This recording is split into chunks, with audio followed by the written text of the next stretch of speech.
Get your 2-for-1 Rockies club level tickets by visiting wellsfargo.com/Rockies and by Southwest Airlines. Low fares, no hidden fees. That's transparency.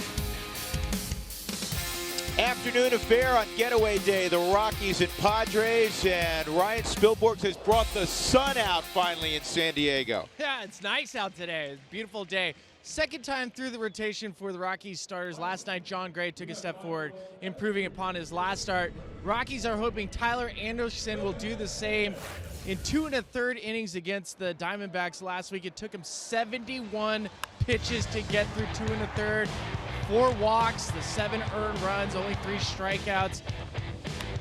He needs to be better. He knows it. His manager knows it. They both commented on how he gets back to form. Game in Arizona, I did not pitch aggressive at all. That is not going to happen today. So I'm looking for a different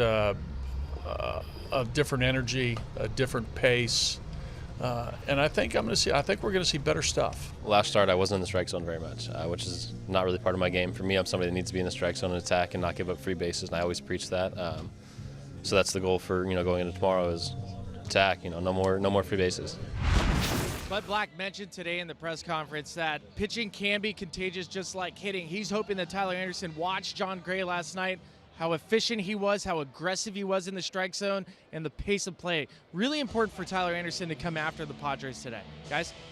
No question about it. He needs to be aggressive, and I imagine, as Buddy Black said, he'll be a different guy than we saw in Arizona. It's the Rockies, it's the Padres. Come on back to Petco with us.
You won't see it for long.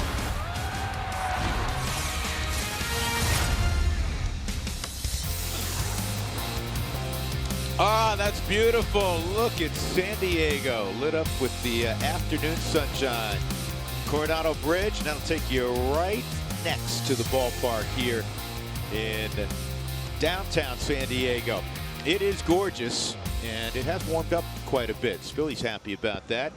The Rockies ready to go. Charlie Blackmon making his way to home plate. Charlie, a couple more hits last night as we were discussing. And here's the Southwest batting order this afternoon for Buddy Black. DJ will bat second, Nolan behind him. Desmond will be in that cleanup spot batting 421 as Huey was discussing. Trevor Story, Chris Iannetta slides up to the 6th spot.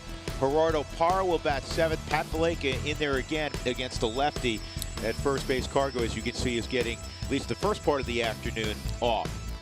And the Rockies are going to see a 24-year-old, 6'5" kid by the name of Joey Lucchese, who is a little herky-jerky. I think just watching him, he's a combination of Clayton Kershaw and Alex Wood. And I mean Kershaw because he brings his hands up so high, but Wood, the way he drops back down, no decision in the start against Milwaukee. Early on, he really struggled. He's making his major league debut against him. The first 8 guys, they were 4 for 8 against him. The second time through the order, just 1 for 9. And that fastball is in there for a strike. It's not overpowering, though he has racked up the strikeouts at the minor league level, and he was great in the minor leagues. 39 minor league starts, a 1.99 ERA. This kid was drafted just 2 years ago. Yeah, out of Southeast Missouri State, that hotbed of baseball.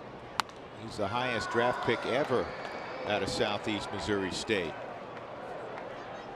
And when you look at how quickly guys out of the 16 draft have gotten to the big leagues, Joey Lucchese's the only pitcher so far to get their 4th-round pick. He had 204 strikeouts in 181 innings, only allowed 133 hits. So he's going to move pretty fast. 11-9 record. This is breaking ball, 2-2. Charlie sees it pretty well, evidently. And he will throw some changeup to left-handers, not as many as he will to right-handers. So lefties, you're going to see fastball, curveball. To right-handers, he'll also mix in the changeup. Those speeds, though, are about the same. They're anywhere from about 78 to 81 on the off-speed pitches. 2-2, just underway. And Charlie lines one to center field, just kind of stuck the bat out. He's a little bit on the front side. Blackman is aboard. He leads all of baseball right now with 23 total bases, kind of picking up where you say he left off last year, and last year you say we're kind of picking up where he left off the year before. Guess what? He's really good. Manuel Margot's back in there. He's in center field. He's joined by Perella, who goes from right to left. Hunter Renfroe is back in right field. Again, Will Myers on the disabled list with the tendon issue in his tricep. It's Villanueva, Galvis, Asuaje, Hosmer in the infield. Hedges has the gear on. Here's DJ. DJ takes ball 1. Not really sure about his move to first base, and we saw Charlie taking a couple steps back as that pitch was being delivered home. Because there's not much video. As you mentioned a couple nights ago, the Rockies never saw the Padres in spring training. That's a strike, 1-1. The thing that jumps out at me, Hugh, and if it jumps out at me, it's certainly going to jump out at you, is a hard guy to figure out when to lift and get back, right? Right. So do I, when that, it's a little bit easier out of the stretch, but out of the windup, you're right. Do I go when his hands are starting to break, when they go, above his head? When do I do all of this? So that's the timing that the Rockies hitters are going to have to be confronted with here early in the game. I wonder if their familiarity with Clayton Kershaw will assist a little bit, because as you said, there's some similarities. Yeah. And you hope it does, at least for timing purposes. And that's a called strike. We'll take a look at the delivery from the side. A high leg kick, but then really drops the ball down behind. I think the last guy that dropped it that far back and kind of stabbed, we call stabbers, Ubaldo. And we were looking at it visually from the side. If you're at the plate, you see glove, you see elbow, and you don't see any baseball. No, you can't pick up a grip or anything if he drops it behind and comes behind the, the backside, because your focus when you're in the plate is where's that ball and coming out of what window. That's what you're looking at. 2-2, Charlie at first. A lead single to center. Charlie takes off. He gets picked off. Throw is going to get it. Well, that'll go as a caught stealing.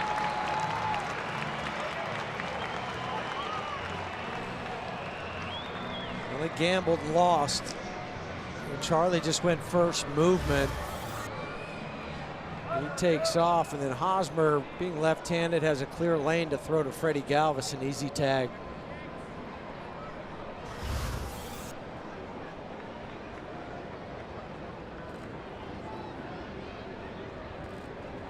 So back out of the windup for Lucchese. And this ball's fouled off. Lucchese went to Southeast Missouri State, as Huey mentioned, but he's a California kid. He's from Newark, California. I think the guy in recent memory that went to Southeast Missouri State was Kerry Robinson, the outfielder for the Cardinals, could really run. The Power in Missouri is where Ryan Howard went. It's now called Missouri State. It was Southwest Missouri State when Howard went there, but they churn out quite a few players.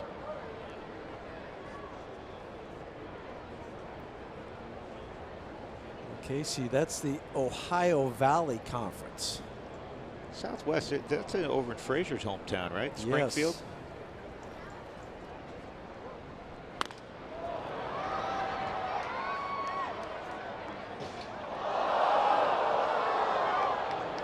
Everything up in the zone, and we don't know a lot about Lucchese, and maybe some of that's by design. But there's been nothing that has worked from the knees or below.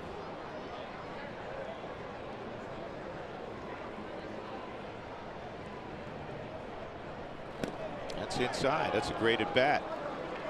So LeMahieu reaches with one out, and that'll bring up Arenado.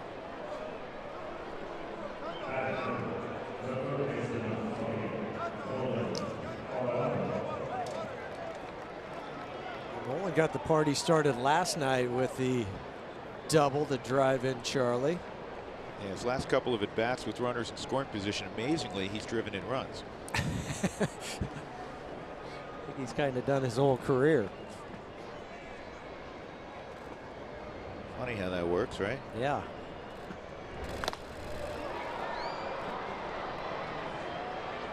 Renfroe in right field, two gone. And that'll bring up Ian Desmond. Rockies got the fast start yesterday with 3 runs in the first, 2 in the second. They did not score after that. In fact, they only had 2 hits after the second inning. But John Gray was outstanding. Oh, that was the story of the night. John doing his thing. Yep, 7 shutout innings for Gray, 4 hits. One of the hits didn't even leave the infield. 7 strikeouts, didn't walk anybody. That's right at the bag, and that'll end the inning. So the Rockies had a hit, a walk, nothing else to show for their first look at Lucchese. Tyler Anderson up next.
3 of 4 for the Padres. Head home with a winning road trip as they get ready for the Atlanta Braves and the home opener tomorrow.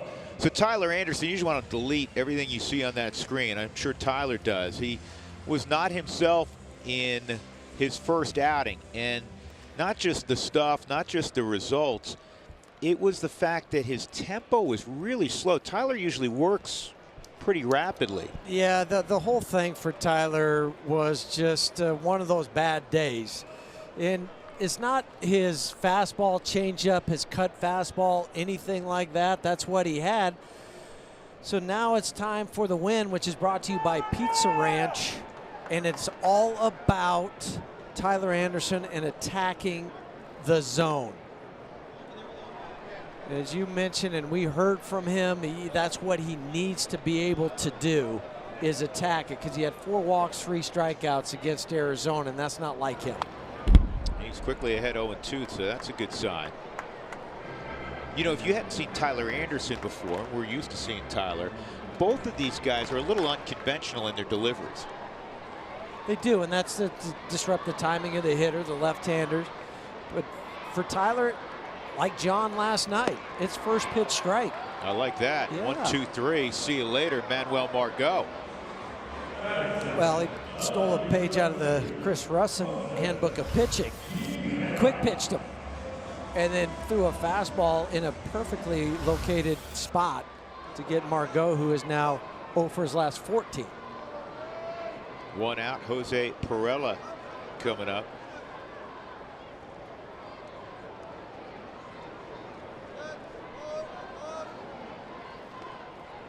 And that pitch misses, ball 1.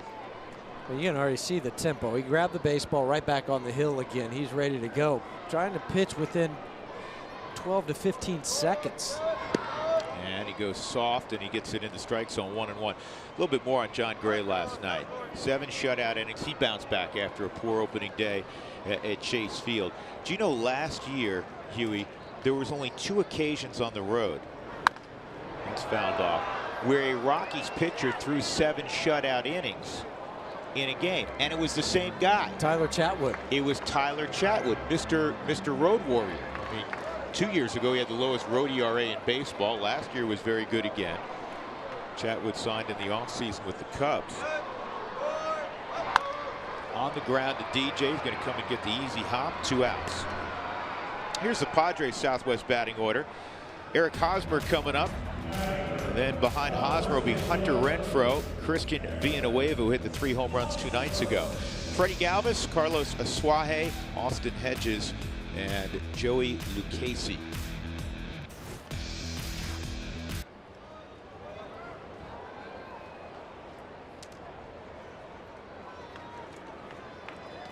Hosmer chit-chatting away as he gets settled in the box. And he swings at the first pitch, slow roller. DJ's got to come off the outfield grass, and he'll get Hosmer by a couple of steps. That was quite a contrast to his first inning in Arizona. 8 pitches, 3 outs. Got to love it.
If the Rockies score 7 runs or more, go to participating Colorado Taco Bell locations the next day. Do it between 4 and 6 to get your Rockies taco special.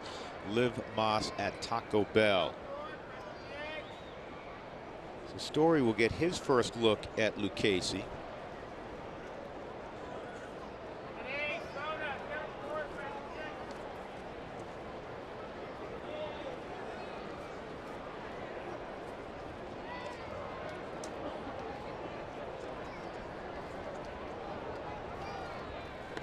And Hedges sets up in the middle of the plate, and that's where the fastball arrives. 0-1. We always mention that, you know, when you're facing somebody new and different and unique, that you have the conversations when you go back to the dugout. This is what the ball looks like, and that's all well and good, but nothing beats standing in the box and seeing it for the first time. 1-1. He has a changeup, we've heard, that is somewhat similar to Jorge De La Rosa's in that it will move into a right-handed hitter, not away. Usually a changeup will fade. Or even just go down, you know, more like a forkball like Jorge would throw at times. 2-1. But after everything that he does, as you look at the pitching coach, Darren Balsley for San Diego, everything he does, though, Lucchesi I'm talking about, is he'll do all this, but the ball's still coming out over the top. You just got to keep your eyes on that window, right? Yes.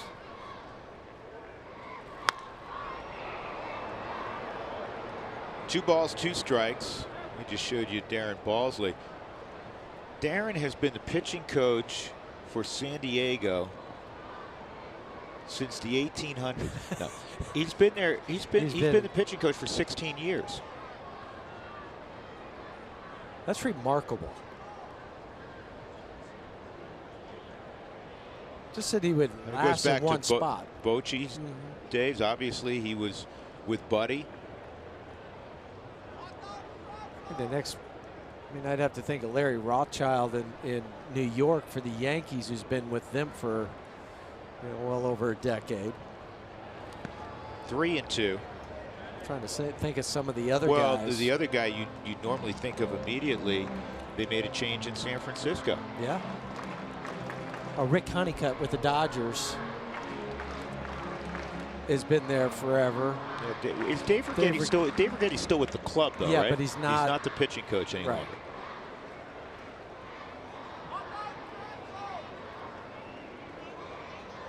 Three-2 on Story, leading off here in the second. Suaje's playing up the middle. Good swing. Another guy came to mind, Mike Maddox with the Rangers. Yeah, Mike's been a pitching coach. But I don't think he's been there. Right. He moves around. He always has a job. Oh, Don Looper. We don't. Don Cooper. I mean, yeah. We don't see Cooper much, but he's been with the White Sox for 17 straight seasons.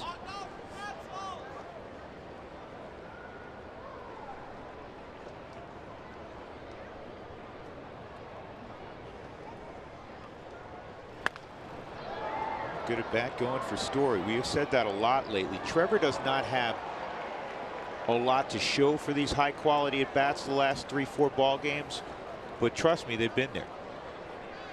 I mean, they're good ABs.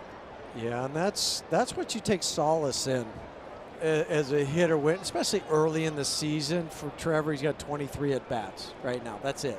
Yeah, he's due for a bomb. He hasn't hit one yet. It's coming today. I like how you're calling it. Yeah, 3-2. 1 out, and that'll bring up Chris Iannetta. Well, this is what the guys are looking at with Lucchesi. Above the head, drops down, little drop and drive. And then the ball disappearing behind the backside, the stabbing of it, all of that to get the ball delivered to home.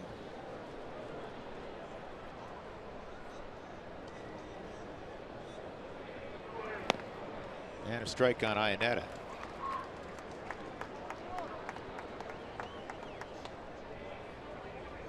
The thing you would wonder if you are a pitching coach for Lucchesi is, can he repeat his delivery?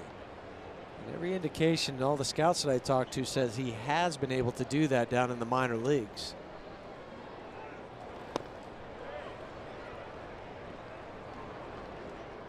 He was twice the Ohio Valley Conference Pitcher of the Year when he was at Southeast Missouri State. Second team All-American there.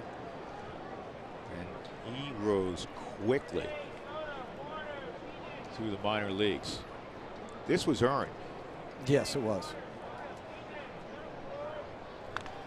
In fact, during spring training, the opposition hit just 128 against him. He was in the COL League to start last year. He never pitched a AAA ball game. Yeah. COL League, then he was promoted to AA. And he only had 9 starts at AA.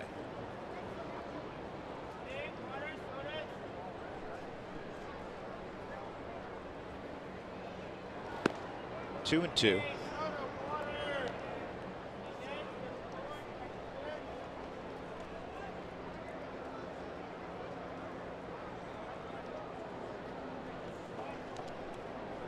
He's been working counts. DJ had a lengthy count, finally walked.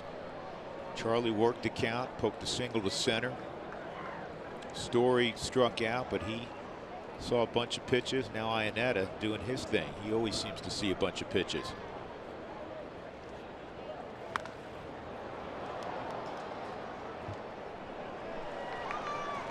A lot of foul balls early. All over the Subaru strike zone, so it's hard to get into a pattern.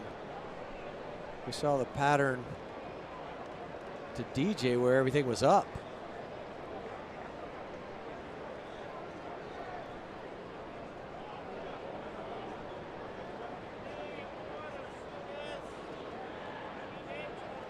Chris off to a fast start, 7 for 15 this year. And another foul ball. Finished last year strong, 326 over his last 6 weeks of baseball.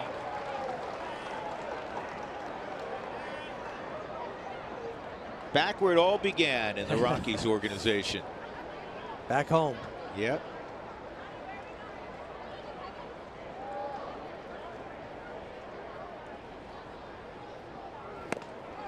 Good eye. 3 and 2.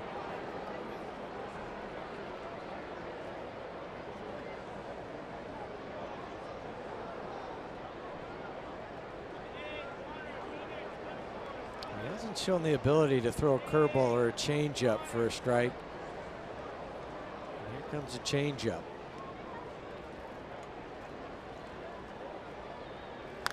And Chris rips it. That's a great play by Villanueva. That took his head off. Yeah, you can't hit it any harder than Iannetta just did. Villanueva in self-defense came up with it, and then he got it in the neighborhood of Eric Hosmer. 2 outs. It helped that he was playing 2 steps in front of the grass in the outfield, because if he's any closer, that ball is by him. And then when it's hit that hard, you just have to get it in the area code over at first base. That was a laser. So here's Parra, one of 2 position players in the lineup this afternoon that hits from the left side. Blackman, of course, the other. Gerardo takes a ball. Gerardo had last night off.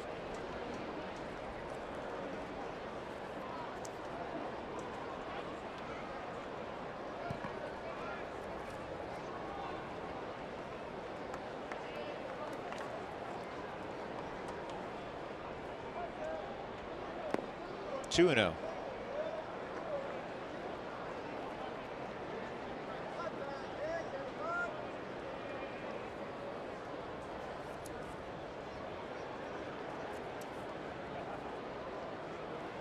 Gerardo got a late start in spring training when he was training for the start of the season before camp officially began. He broke the hamate bone, the little hook in the hamate bone in his hand. He had surgery and he beat all the timetables coming Yes, he back. did. Well, there's never a good time for that to happen. But for Gerardo, when it did, that was probably the best time, because he had time enough to get healed and then also time enough to play 2.5, 3 weeks of spring training games. 3-0 is in there, 3-1. When we first heard about it, you figured, well, there's no way he's going to be ready for the start of the season. Yeah, I was thinking mid-April. Sure. Because that's right where the knob of the bat rests in your hand, right on that hook of the hamate bone. 3-1 on Parra. And ball 4. So Gerardo with a real patient at bat. Rockies are getting a feel for Lucchesi. It's like each guy that goes up there is on the old fact-finding mission. That'll bring up Valleca. Patty's looking for his first knock of the year. Second start. That's also, too, the difference between minor league hitters and big league hitters. They'll make the adjustment pretty quickly. They have their well-defined strike zone. Some of those pitches, I guarantee you, down in the minor leagues, were getting swung at. Guys are going up there, they're hacking.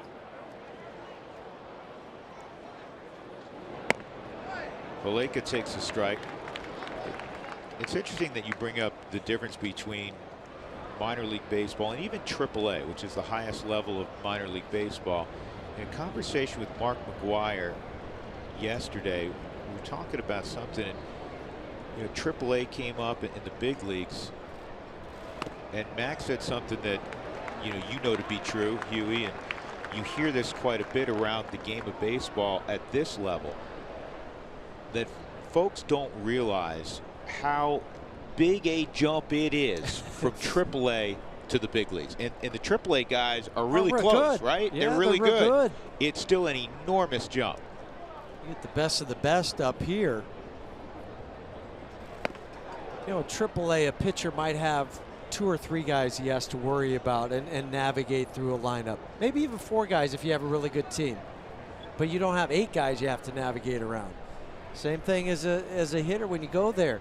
Pitchers here, they'll throw 2-0 breaking pitches. They can spot their fastball. Down in the minor leagues, even at AAA, sometimes you get a 2-0 fastball right down the middle. Back into the count, 2-2. Mistakes aren't made by hitters here or pitchers here, but they're less frequent. And the ones that are made oftentimes don't get missed here. No.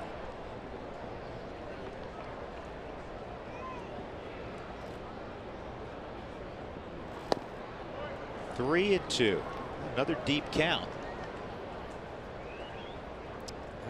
Trying to go inside on the Subaru strike zone. A couple pitches, the first 2 were called strikes.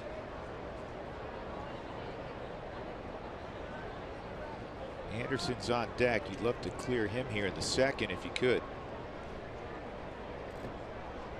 Parra didn't even have a 1-step lead. No. I mean, he's going to be moving, but he wants to make sure, you have to in that situation, make sure the pitcher goes to the plate. So Gerardo took an 8-inch lead. If he dove back to the bag, he would have dove over it and would have been at the feet of Tony Diaz. Right, he would have knocked Tony over. Plus, 3 and 2, 2 outs, and you're going to get a pick. Yeah, and you've already seen the move over when Charlie tried to go.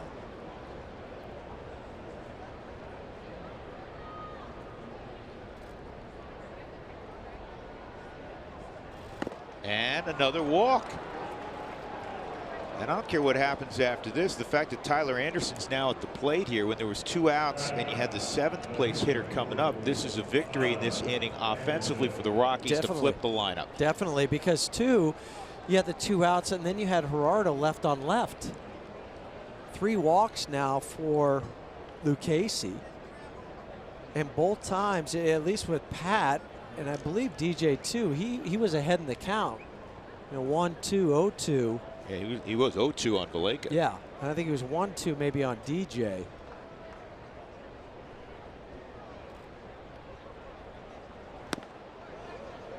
Strike on Tyler.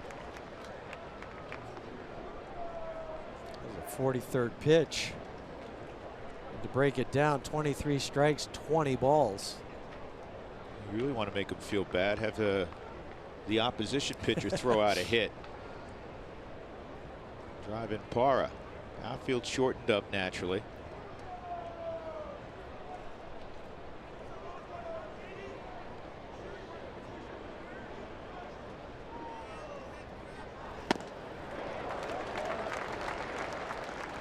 2 strikes.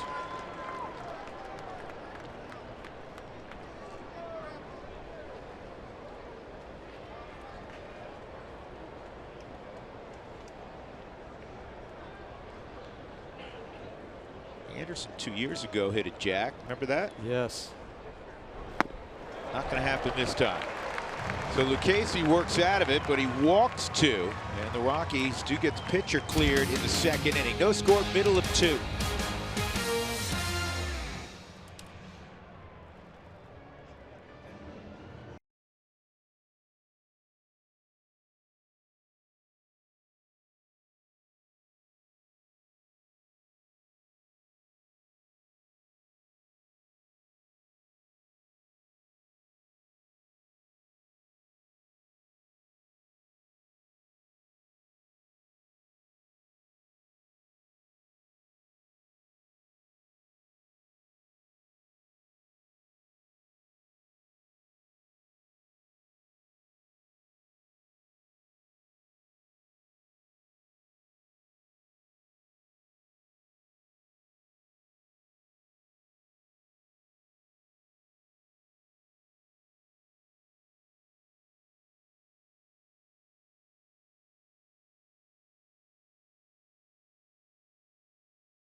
To his old stomping grounds here in San Diego, and much has been made about pitchers pitching at Coors Field. Whether the stats, high ERA, large strikeout numbers, home runs, if it ever concerned Bud Black or the starters, this is his answer. The pitcher has to be good, and he has to just care about winning. That's what I mean, if you really want a simple answer, that's what it comes down to. Outpitch the other guy in the same conditions that you're pitching in. Now, do you got to do it as a starter or a reliever more often than the other team? Absolutely. But at the end of the day, Lee, somebody's going to have to win the game. Why not it be us? We always love the philosophy for a Rockies starter to not worry about ERA, not worry about certain stats, because we understand if you pitch at Coors Field, you will get dinged up. And for a philosophy from a staff to just get the ball and get a team win, you love hearing that, and I think a lot of these starters have bought into that. It's a high pop up in the middle of the diamond. Everybody's battling the sun right now. Story. Wow. That's one really of those, battled, made the catch. one of those balls is you're going, okay, please don't go in the sun. Please don't go in the sun. Maybe there's somebody else that has a better angle on it. Trevor the whole time fought it. And also, too, when it gets up high enough here, the wind will start to affect it.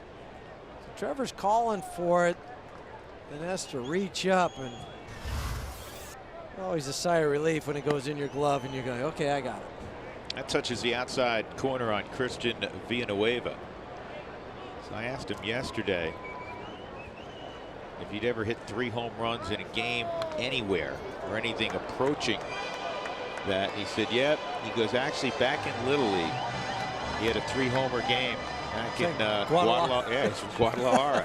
I'm sure Vinny's looking in. He's naturally a huge fan. Good foul.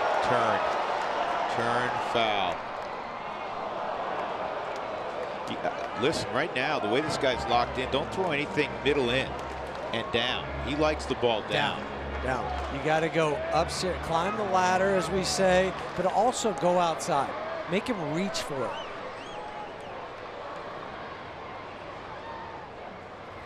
And they got him reaching for a fastball. Good job by Anderson. 2 outs. Second strikeout for Anderson. Let's take a look at the guys with the leather behind him. Desmond's in left. Blackman is in center. Parra, who normally plays left, flips over to right field to play for Cargo. There's Gerardo. Arenado, Story, LeMahieu, Valleca, and Ionetta in the infield. So for Gerardo today, the legs get a little more of a workout.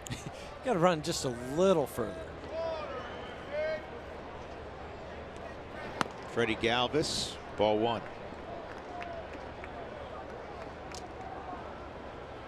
Villanueva, huge fan of Vinny Castilla. Aren't we all? Yeah, get up, hang in the air, and make the catch. How about that, 27? Trevor Story, well done. 6 up, 6 set down for Tyler Anderson. See if the Rockies can get some offense going. It'll be the second time through the lineup against Joey Lucchesi when we come back.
Padres nothing, the Rockies nothing. Charlie Blackman will lead it off in the 3rd inning. LeMahieu and Arenado to foul. Fans join in on the conversation. Send us your thoughts, questions, photos. Use Twitter or Instagram. Include the hashtag Toyota Talk. Prom pictures.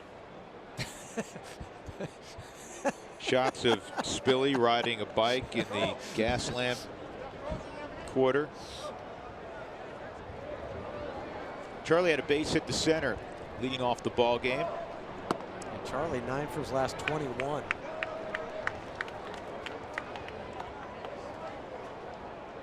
So we had Jeff Bridich on with us yesterday, talking about the deal to keep Charlie potentially with the Rockies through the 2023 season. And he said it actually was done at the end of spring training, and they waited a few days to make the formal announcement, and that came yesterday.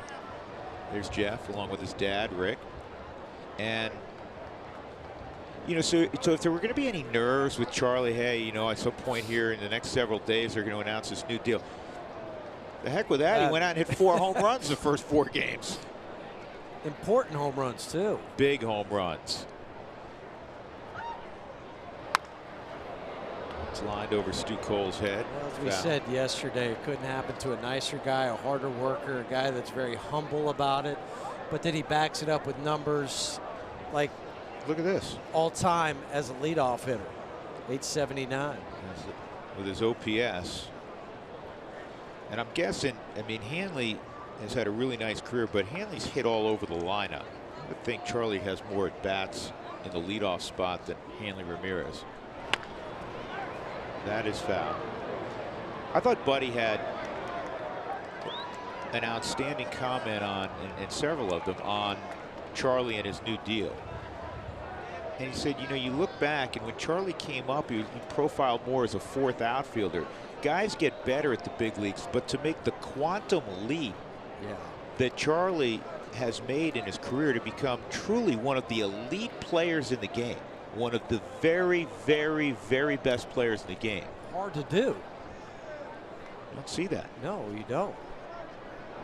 You might see, as you said, go from a fourth outfielder to maybe an everyday player or even a platoon player, but not a all-star, top 15 player in the game type of player. Yeah, it just doesn't generally happen.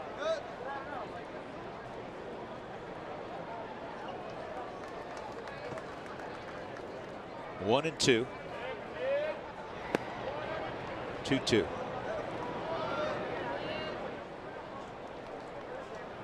This will be an interesting trip through the lineup because the Rockies got a lot done in terms of seeing pitches, Huey, the first time through. Now, let's see if that pays off in terms of productivity. Charlie has the only hit for the Rockies. And that's going to be gobbled up by Villanueva.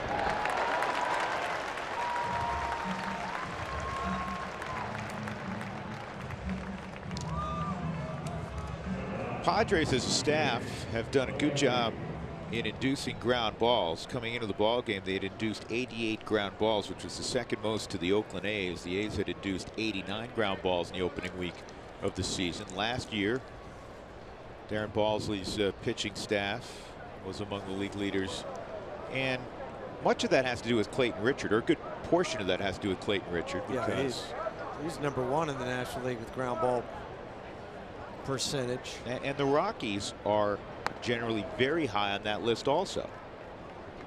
There's Richard. The Rockies got after Clayton last night. Didn't have nearly the ground balls that he had in his first outing. He had 12 against Milwaukee.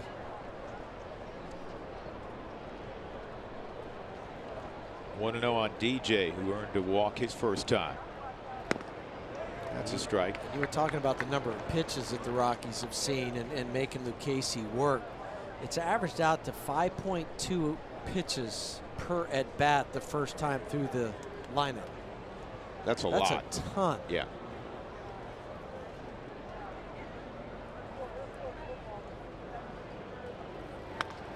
One and two. Real quick note, Charlie, we're talking about Charlie's OPS out of the leadoff spot, second all-time, 879. Again, that's on-base percentage plus slugging percentage.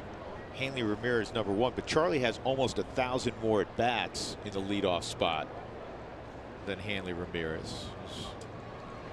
Obviously now with Boston.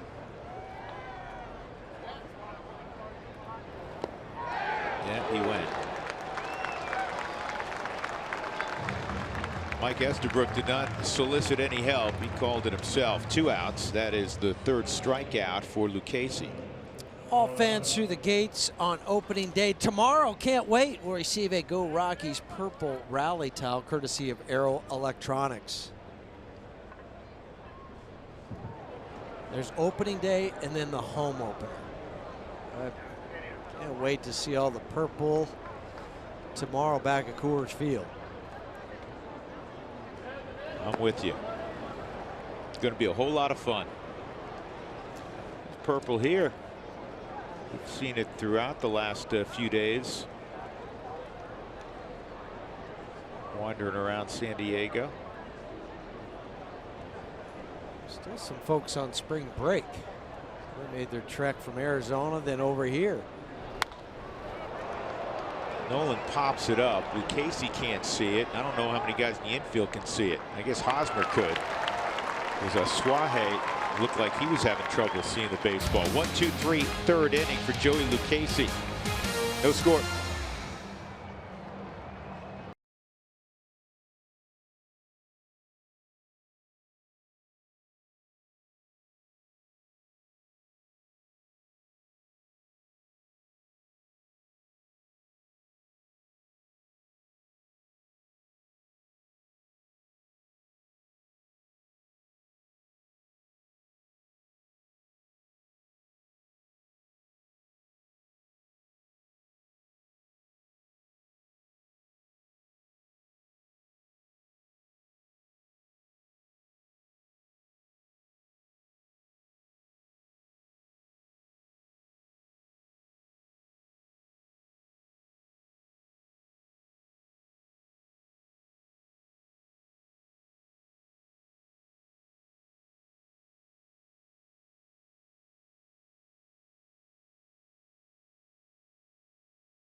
CenturyLink high-speed challenge question. You know the drill. Go to AT&T Sportsnet RM on Twitter to cast your vote. We'll share the results during the post-game show with Jenny. How do you plan on watching the home opener tomorrow? I'll be at the game, calling in sick and watching us. That first pitch to a Swahe misses. C is at my favorite watering hole, or D, my boss will not let me. Get a different boss. I like option A. Be at the game. That's right. This is softly hit, and there's Trevor Story once again. One out. Austin Hedges coming up, and here's how our coverage will translate for all of you tomorrow. We will have a special 1-hour pregame show beginning at 1 Mountain Time. Action-packed, filled with facts, filled with entertainment. Spilly will be featured, we believe, so you know it'll be entertaining. Austin Hedges takes a fastball down low, ball 1. Spilly, do you have your sunscreen on today? Fouled off the end of the bat. I don't have sunscreen today, guys. You guys are talking about everybody else being smart here in San Diego. I'm the only fool wearing a full suit, tie and everything. I'm smoking hot. You were I didn't get the cold memo. was it last night or 2 nights ago? You're real cold. I still believe that. You remember the poncho? By the way, you do know you what I'm always talking refer about? to yourself as smoking hot? Huh? Do you always refer to yourself as smoking No, hot? I didn't. I mean, I have a towel down here. I'm cooling myself off, but I think the poncho is the least used utility wear that you could possibly have. Like, I would have a poncho for tomorrow's opening game. If I could have a Rockies poncho, you could use it as a blanket, as a rug, as a garment, as a pillow. Very useful. Very. Poncho. You sound like the 2,000-year-old man. That is caught by Nolan. What a play by Arenado. That's why he has platinum on his glove. Not just gold. He gets platinum because he's done this 5 years in a row. That's a great play. Well, and that's what Tyler Anderson relies on at times. You got to rely on the defense. We saw the leaping catch by Trevor off of the bat of Freddie Galvis in the 2nd inning. Hey, listen, truth be told, you were a really good shortstop in the big leagues. As much fun as it was for you to play behind Nolan Ryan and have him mow down 14, 15 guys, you wanted to play too. I did. You wanted the ball in play. Well, that's why when Kevin Brown pitched, I loved it because I knew I was going to get a lot of action. Yeah. You know, you come to the ballpark knowing, well, there's going to be balls in play. I'm going to get. So you're always invested in that pitch. It's not to say you're not invested when you have a strikeout thrower going.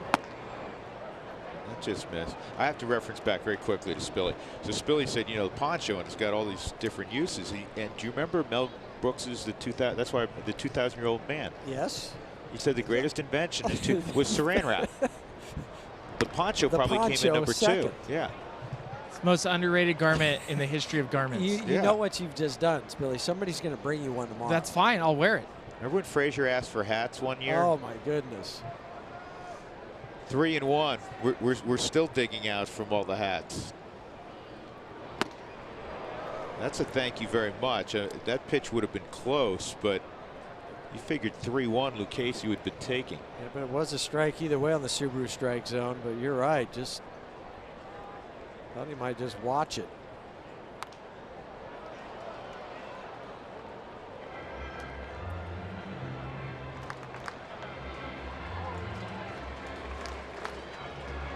Saran wrap. You can preserve food with it. You can see through it.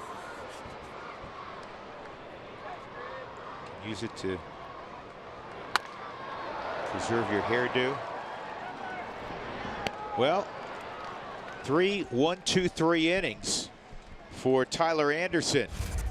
And the way he's pitching, he could throw a doubleheader. Been very few pitches utilized so far, and he's got some help from number 28. It's pretty good defensively.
On Baylor, top step of the dugout, Shea Stadium. First game ever played by the Colorado Rockies against Dwight Gooden and the New York Mets. And well, Gooden was in his prime. He threw a 3-hit shutout that day.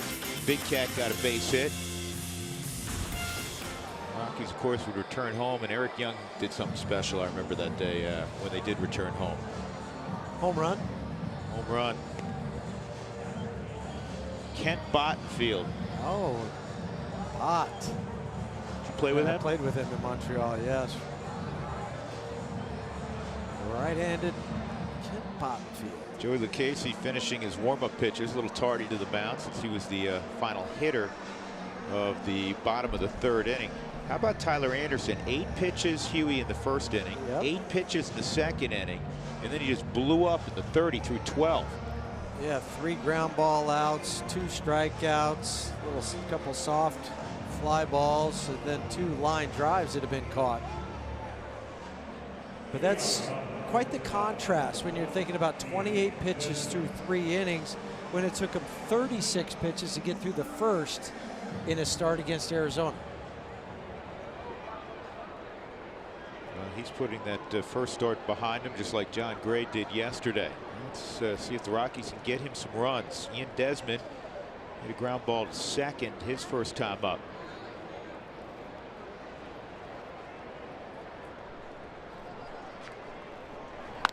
And this is in the air to shallow right. It's misread, and it is a foul ball. Hunter Renfroe started back. Yeah, big swing. He took a step back. He wasn't going to get to this one. Oh, wow. It was 3 inches foul.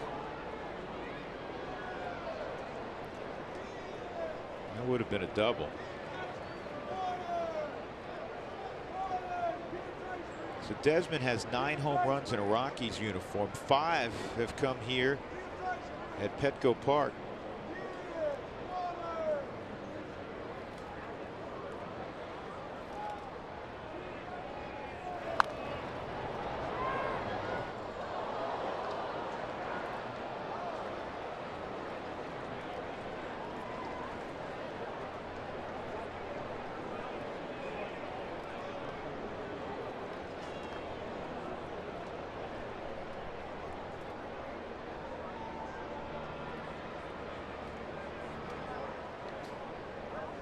Two strikes on Ian.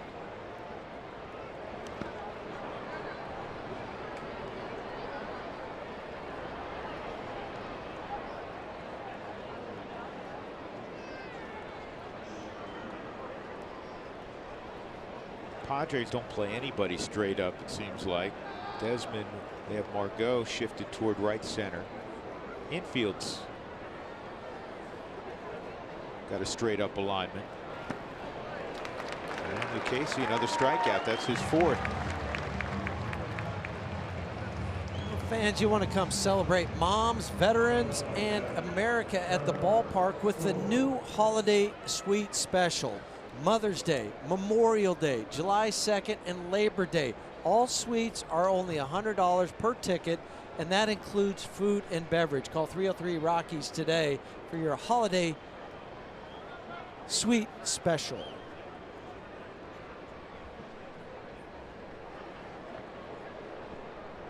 Story had a long at bat his first time up before striking out.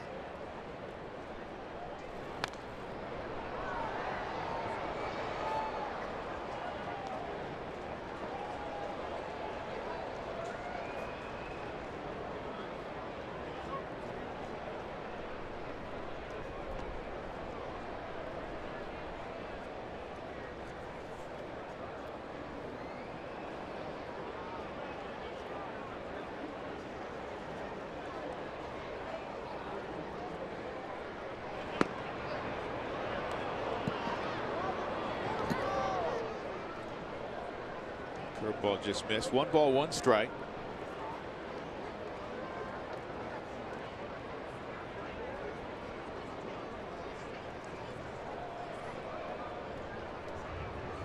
Talking a little hitting and how the ball moves was Charlie and Gerardo.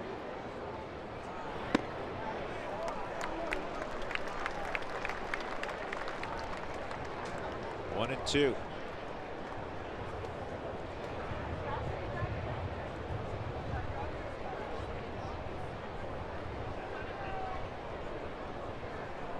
Casey's a good sized guy. He's 6'5".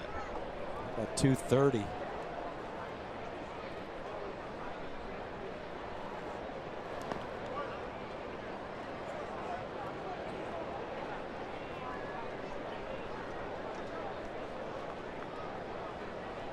Been one hit. Charlie Blackmon had it leading off the game.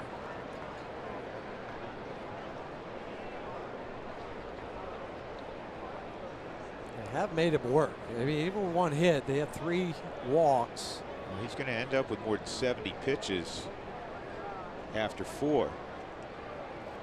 Regardless of what happens these next couple hitters, you would think. And the foul tip held. He's now struck out 3 out of 4. Down and in on the Subaru strike zone. That strikeout to Trevor.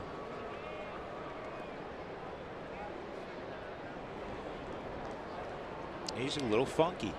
He is, and we mentioned the fastball, the curveball, the cut changeup. That's the one that you just look at how that ball moves and how he holds the baseball.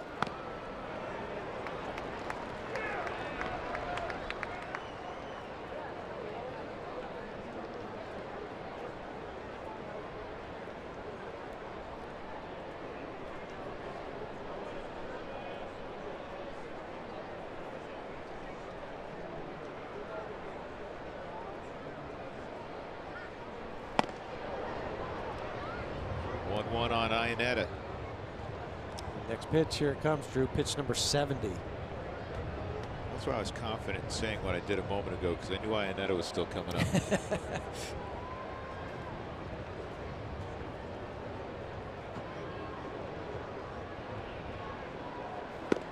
2-1.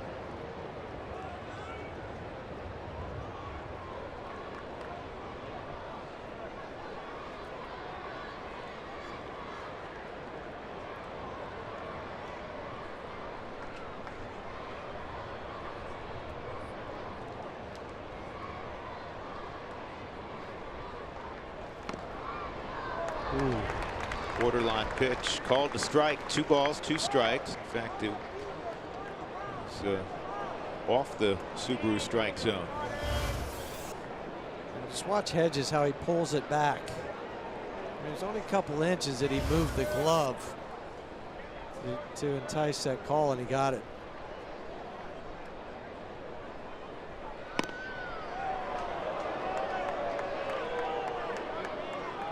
That was a better looking pitch. It was. So I guess they're even. 3-2.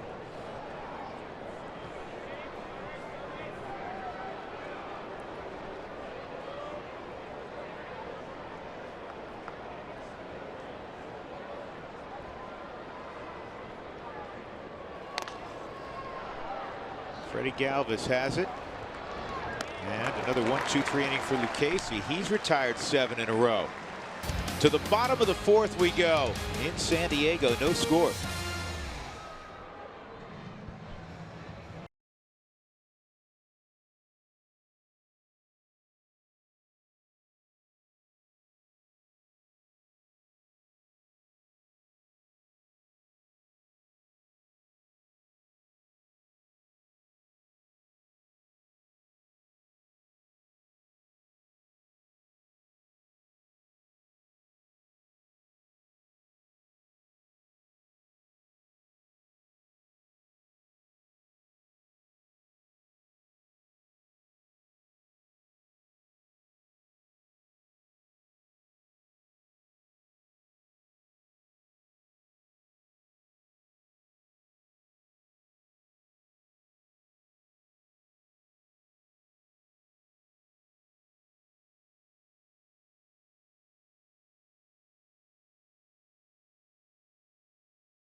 Colorado Rockies baseball on AT&T Sportsnet is brought to you by Subaru. Love, it's what makes a Subaru a Subaru. Drew Goodman, Jeff Houston, Ryan Spilborgs from sunny San Diego. An afternoon affair. The Rockies will have their home opener tomorrow against the Atlanta Braves. Houston has their bags packed. They'll head to, I said Houston.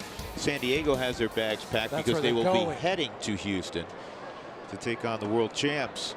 Manuel Margot leading off in the fourth. He takes strike one. Margot struck out on 3 pitches in the bottom of the first. 9 set down in order to begin things for Tyler Anderson. And he gets him reaching for a ball that's lofted to left field. Desmond will make the catch. There's been quite a few highlights today for Tyler Anderson. A rebound after what happened in Arizona, and he's done that.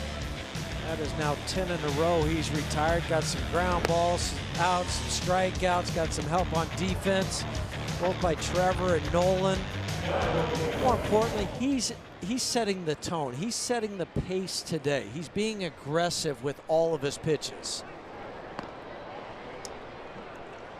Tried to flip up a curveball, but it was well out of the zone. 1-0 on Perella. He fouls it out of play.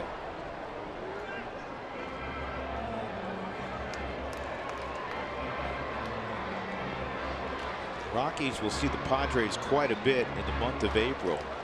10 of the 19 encounters between these two clubs will come here in April. The Rockies don't see the Dodgers until late May. They don't see the Giants in April either.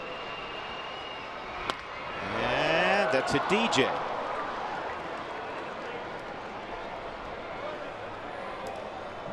Stu Cole has a positioning of the infielders.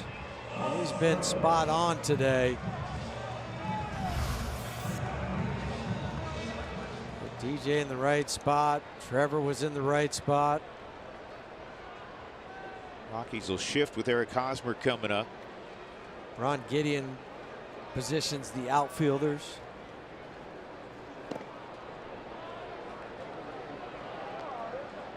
Anderson did not throw against the Royals last year when the Rockies played in Kansas City. That's a base hit. So after retiring the first 11 of the ball game, Tyler Anderson gives up a 2-out knock to Hosmer, and that'll bring up Hunter Renfroe.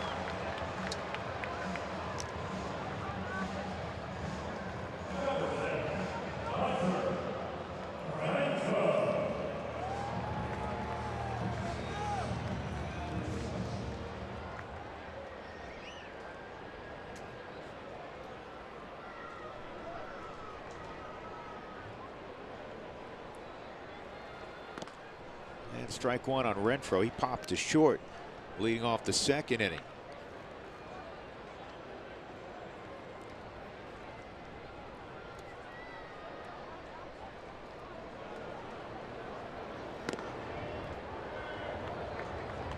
Just a completely different tempo. That's what for Tyler Anderson today. Yeah, and you could just tell the confidence too on the mound. Even after giving up the hit to Hosmer, it's okay, that's over with.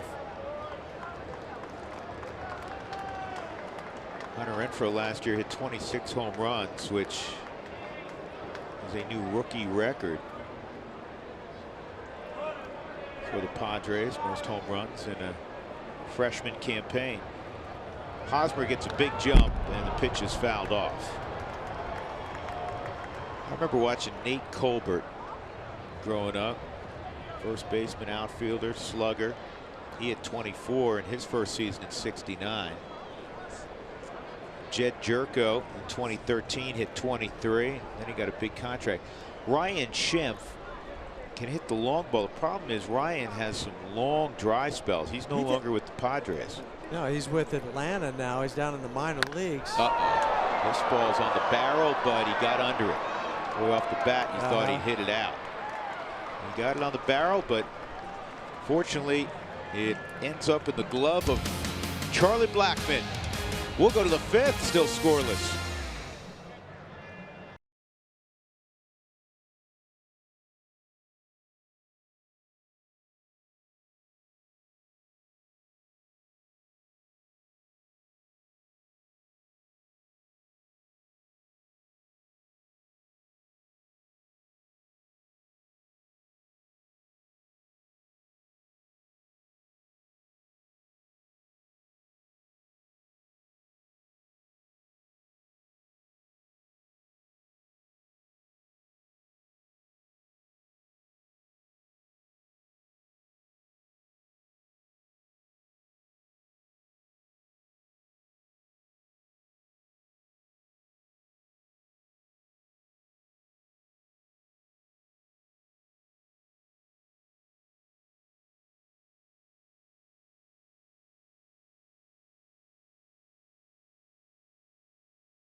First game ever at Ebbets Field between the Brooklyn Superbas and the New York Yankees. Drew's dad was a hot dog vendor, and the Superbas won the game 3-2 on a Casey Stengel inside the park home run.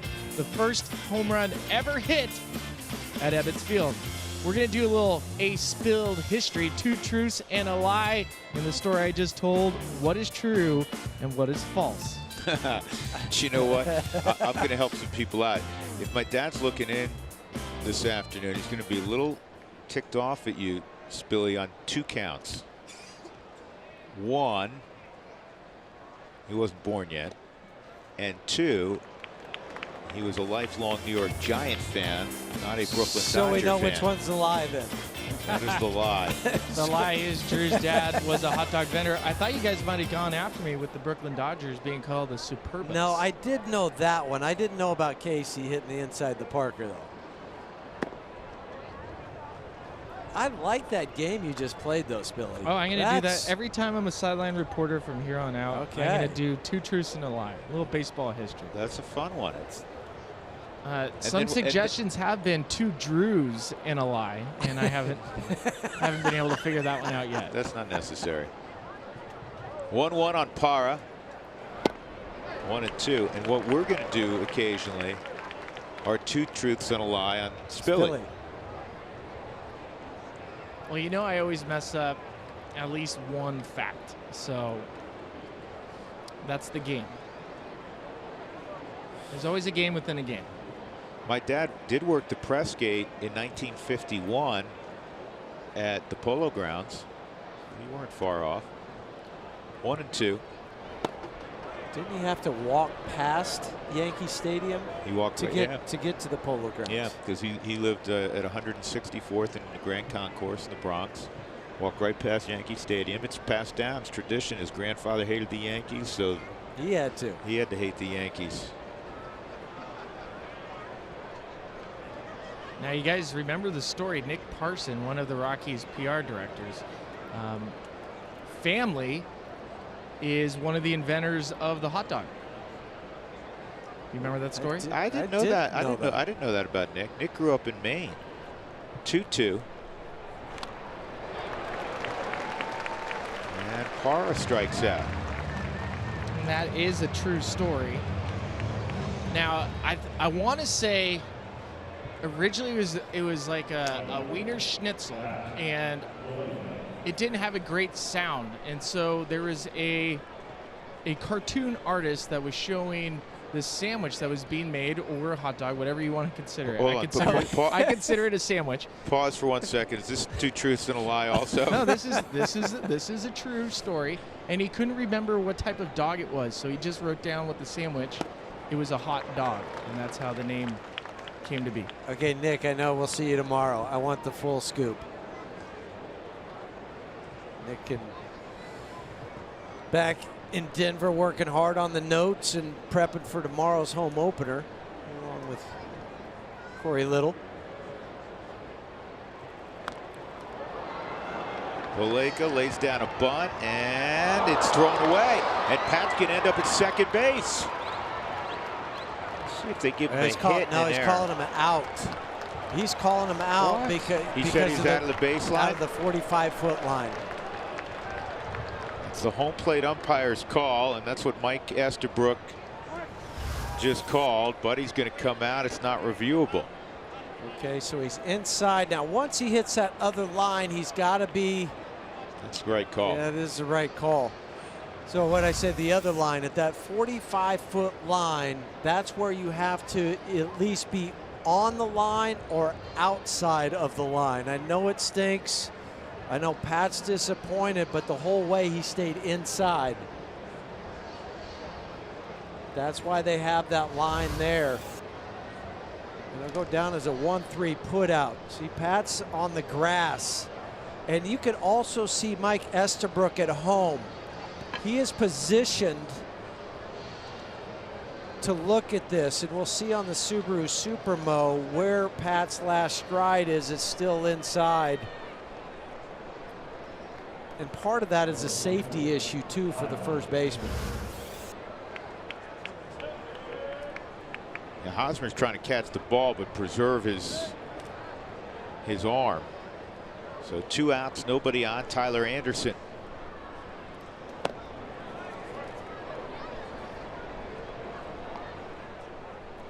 Nine in a row retired since Vallejo walked in the 2nd inning. And the only hit for the Rockies, a single by Charlie Blackmon leading off the ball game to center field.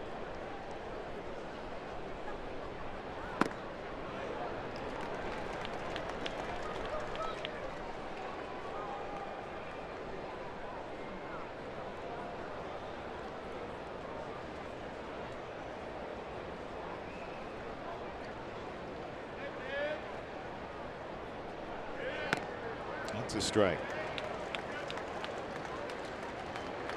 Well, if Anderson doesn't reach the last 12 innings of baseball going back to yesterday, the Rockies have just 3 hits. They scored 5 runs in the first 2 innings. Only 2 hits the rest of the way yesterday. Fortunately, the 5 runs were plenty. 1-2. And another strikeout. That's 7 strikeouts in 5 innings for Joey Lucchesi. Tyler Anderson has been equally as impressive.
Colorado Rockies baseball on AT&T Sportsnet is brought to you by Southwest Airlines. Low fares, no hidden fees. That's transparency.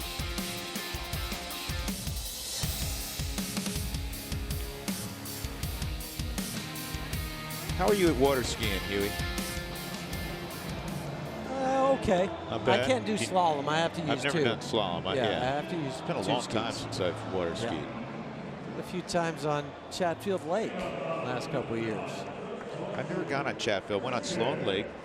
Probably the last time I've done it. Yeah. That was a long time ago. Well, prior to what I did there, it's been a while for me too. Christian Villanueva struck out swinging his first time. He did hit a foul ball that was well out of the ballpark that everybody held their breath on the Rocky side because it flirted with the foul pole.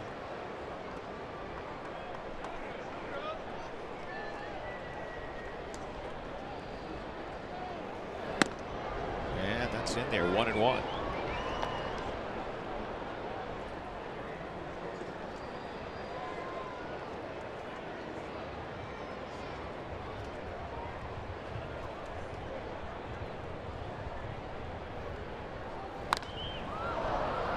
This is in the air to shallow center field. Blackmon arrives and he makes the catch.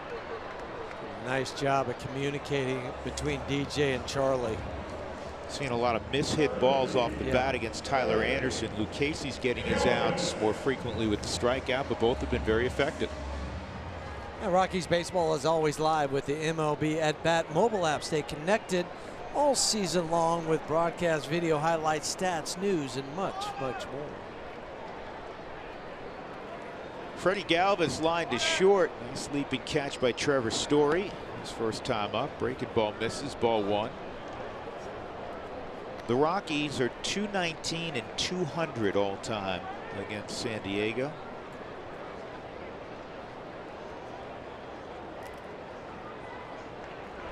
It's the only team in the division they have a winning record all time against.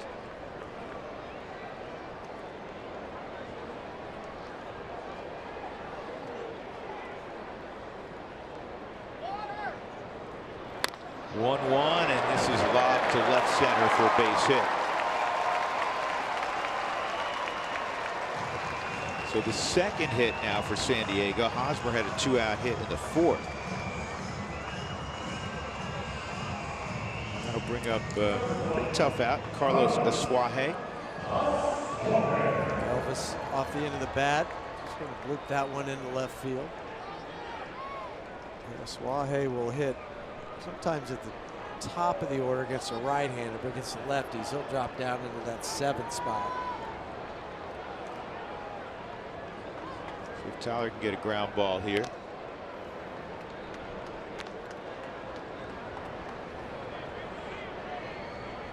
Suaje's average a tick above 500 all time against the Rockies, 302.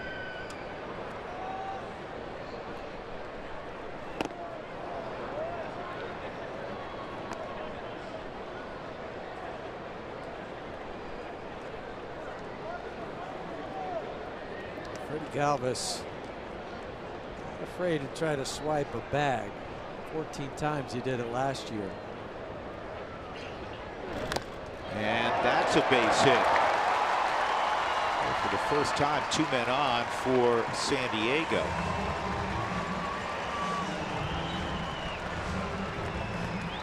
Batting at the 8th spot in the lineup's the catcher Austin Hedges. He was robbed of a double in the 3rd inning on a diving catch to his right by Nolan Arenado. Here's the play you mentioned, Drew. First step and then a dive.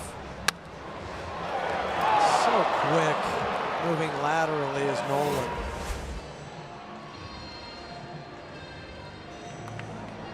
I'm going to make a pitch to Hedges. Try to get that ground ball double play. Out of play. Last night the Padres were just 1 for 7 with runners in scoring position, but overall they're 4th in the National League at 317.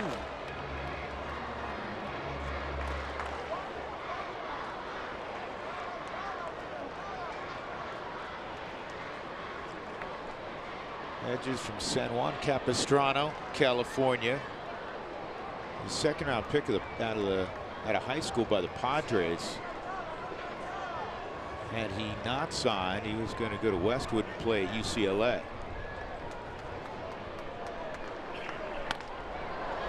And this is out of play also.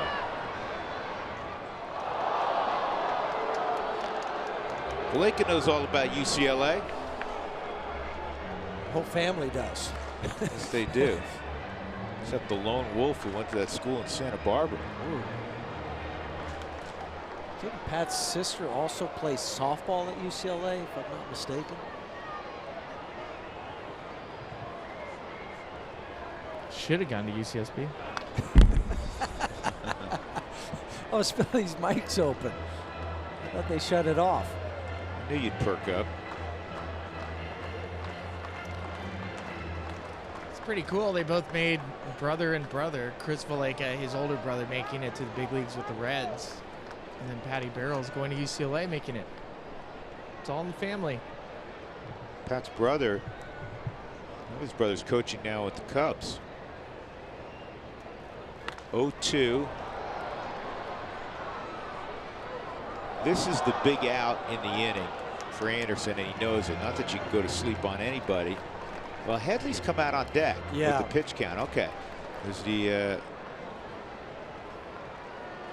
Joey Lucchese's spot, but they're showing Headley right now.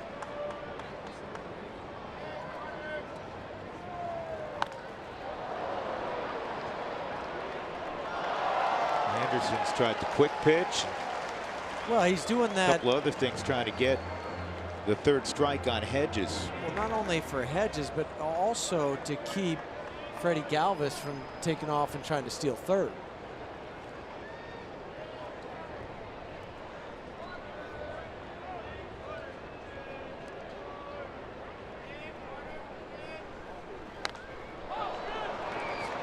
Iannetta's not going to have a play. Not a lot of room by big league standards.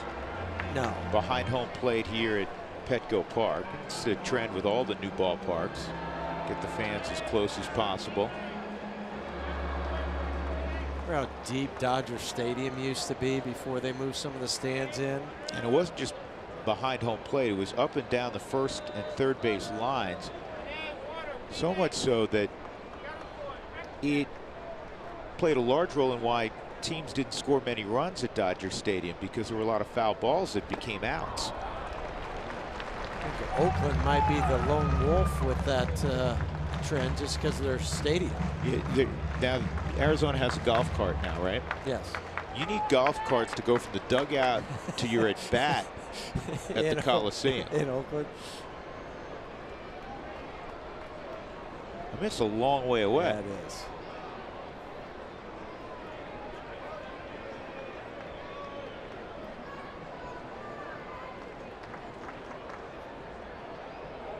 Figured that inside move was going to come up at some point. Almost caught Freddie.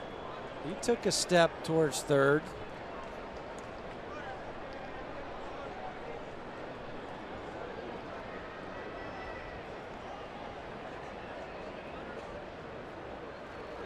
Got him.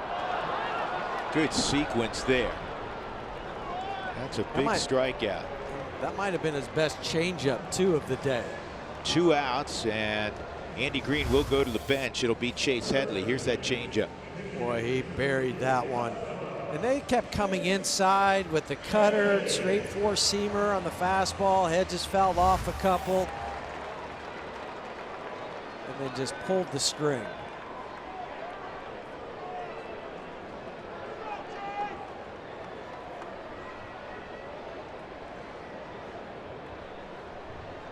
Headley with 2 on, 2 outs, pinch hitting here in the 5th. And that's strike 1.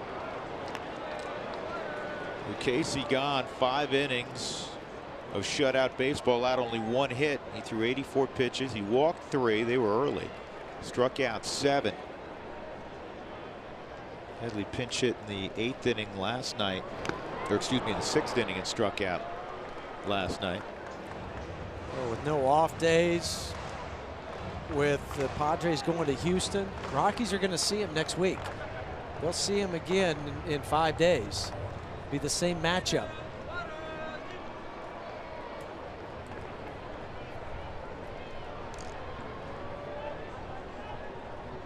Two strikes the count. Tyler Anderson trying to finish Chase Headley. 94 on that last fastball. We've seen that before. Well, he'll go and get something in the mid-90s. Typically, he'll work 90, 91. Well, he's just been a different guy today than what we saw at Chase Field. Well, he predicted it too. He said, he had a little conversation with them. His side work was good.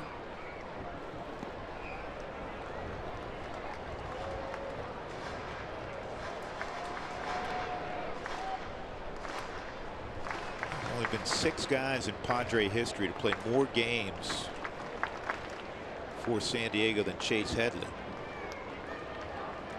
Tony Gwynn, of course, is number 1. Gary Templeton, 2. The Hall of Famer Dave Winfield.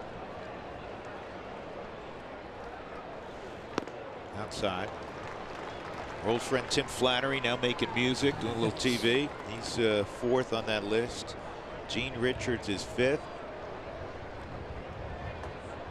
And a very good friend of our Jenny Cavnar, Will Venable. Will 6th. Will's coaching first base with the Cubs. For the Cubs. Yeah.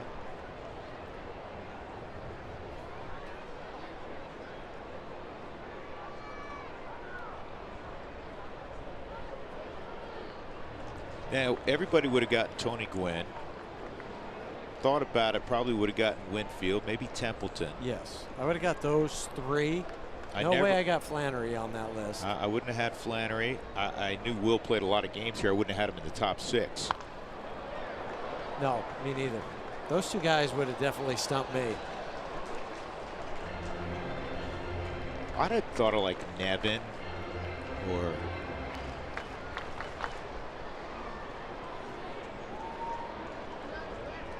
trying to think of some other guys that played that long for the Padres.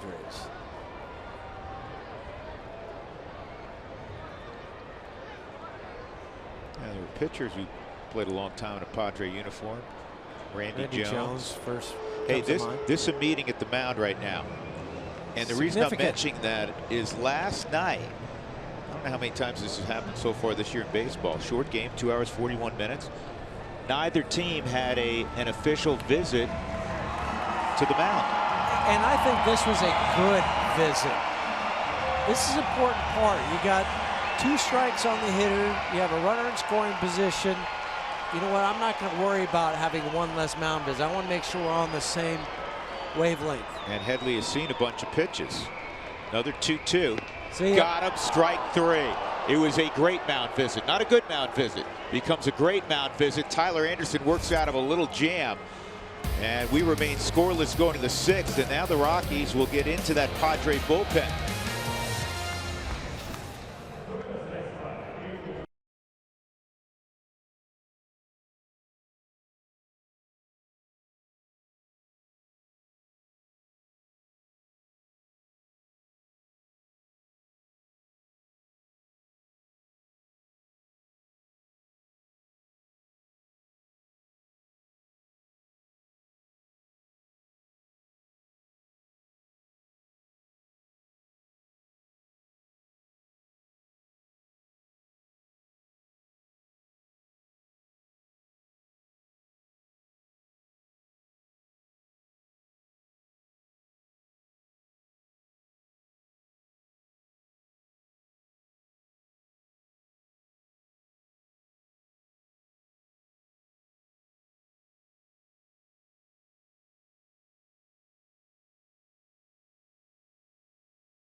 And out of the 6th inning we go.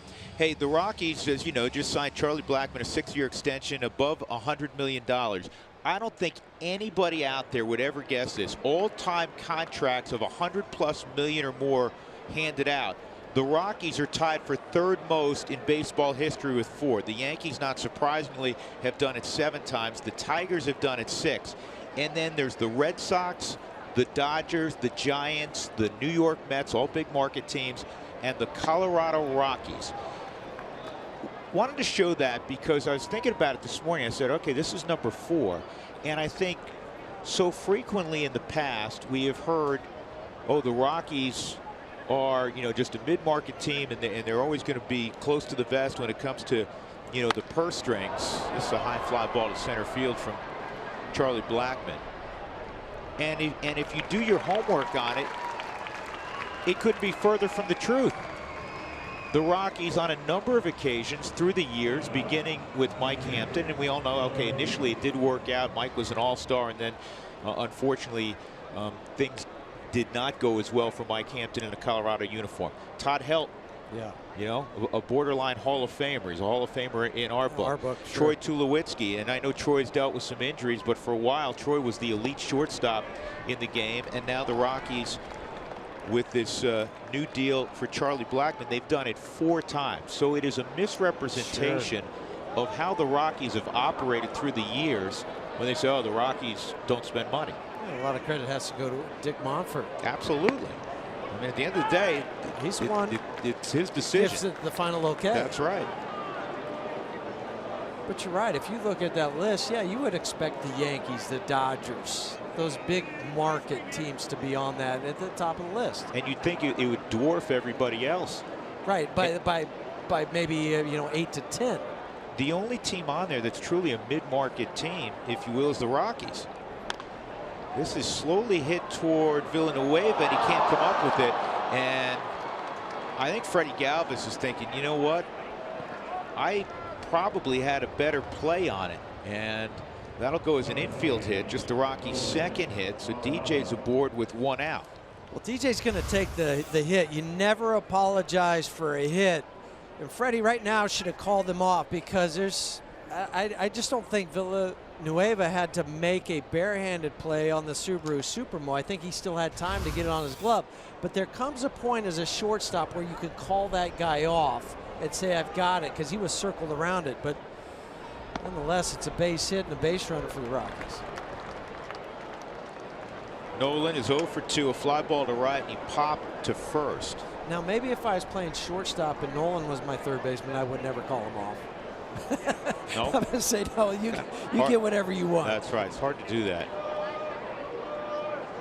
Phil Maton in relief.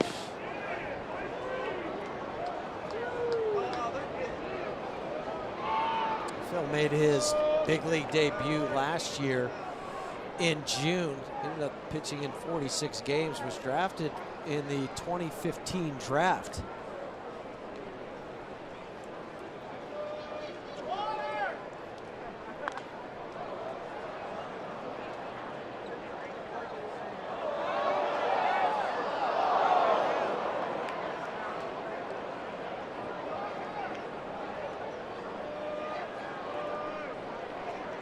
So Joey Lucchesi went to Southeast Missouri State.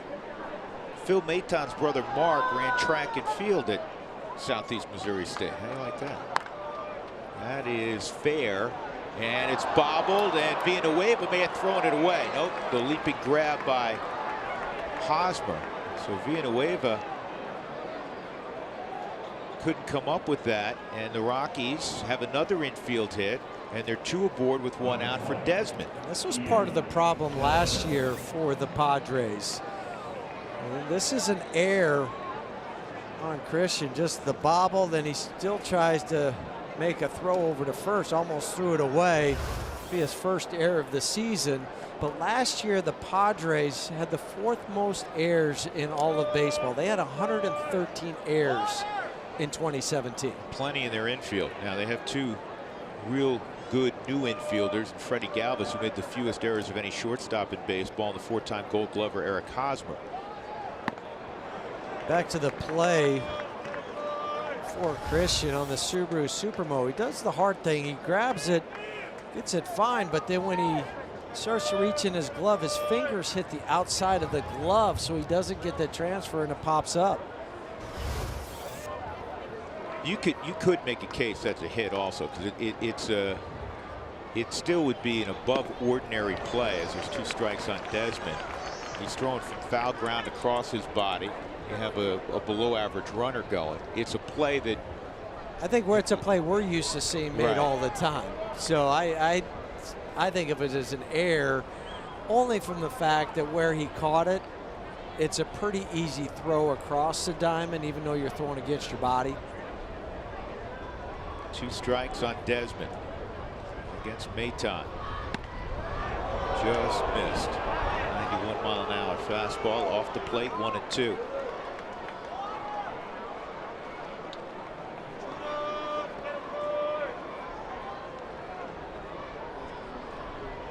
Story behind Desmond. There's no score. We're in the 6th inning. Just 5 hits.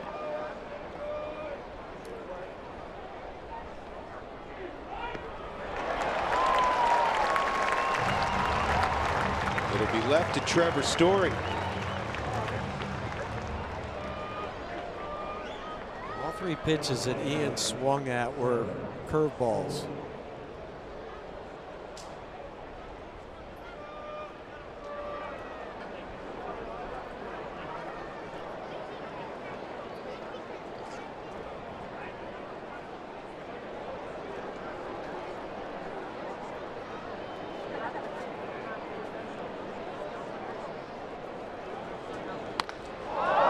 Center field, and playable out there for Margot. The Rockies will leave 2 aboard in the 6th.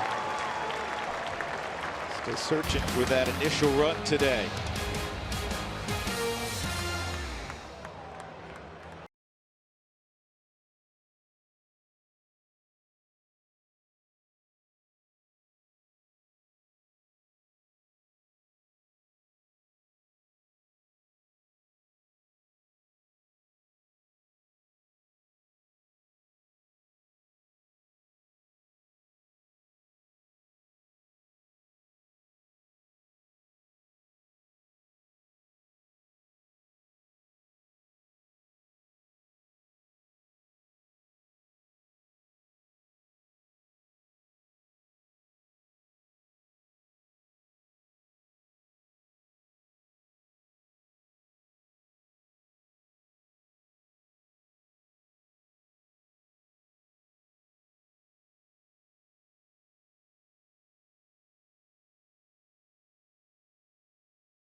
The Rockies' home schedule is brought to you by RE/MAX. So the Rockies will open up the home portion of 2018 against the Braves beginning tomorrow afternoon. We're on the air at 1 o'clock with our pregame show, a special 1-hour pregame show here on AT&T Sportsnet. Saturday evening, Sunday afternoon. And again, the games this year on Sunday will be at 1 o'clock. Our pregame show is 12:30. And then the Padres back in town. 2 night games and a day game. Anderson's first pitch is fouled off out of play by Margot. Strikeout and fly ball to left field for Margot. All the minor league teams open up today too. Opening day for them. Albuquerque will be at Cashman Field in Las Vegas.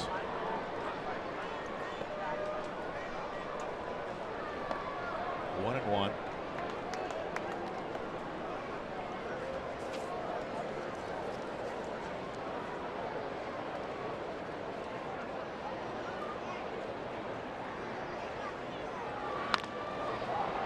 Easy play for Trevor Story. Accurate throw, 1 out.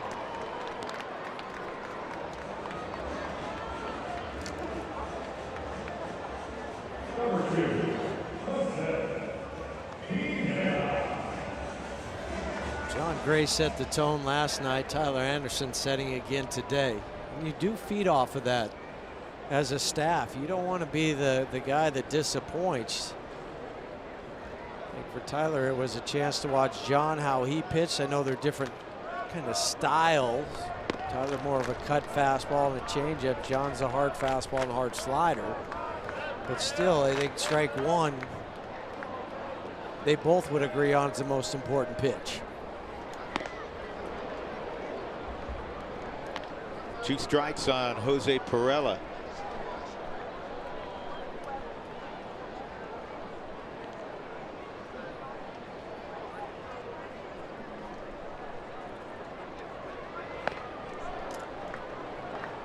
Anderson just 28 pitches through the first 3 innings. He works here in the 6th. He's just at 71. He's just done a 180 as John Gray did last night from start number 1 to start number 2. And off-speed pitch, got him reaching. DJ will make the play just in case he fell. There was his buddy Gerardo Parra to catch him. He was going to keep him from hitting the ground. DJ keeps backpedaling, puts his hand up. Gerardo says, good catch. Eric Hosmer had the first hit of the game for San Diego, a 2-out single in the 4th to left center. He has 7 hits this year. All have come to left field. That's a cutter for a strike.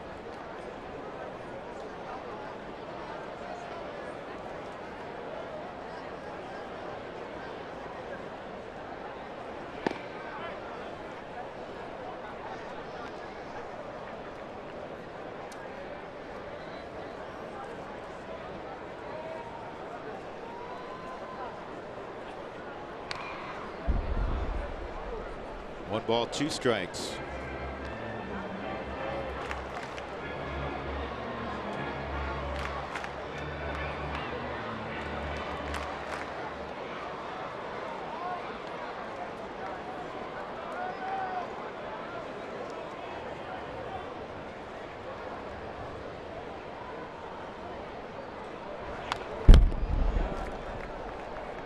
Hartford opens at home tonight against New Hampshire. Dunkin' Still Donuts Park. Yeah, great minor league ballpark. New Hampshire's still Toronto's AA affiliate, right? I believe so. I believe so. I'm not 100% sure. Change-ups inside. The Fisher Cats, I The believe. Fisher Cats, yeah.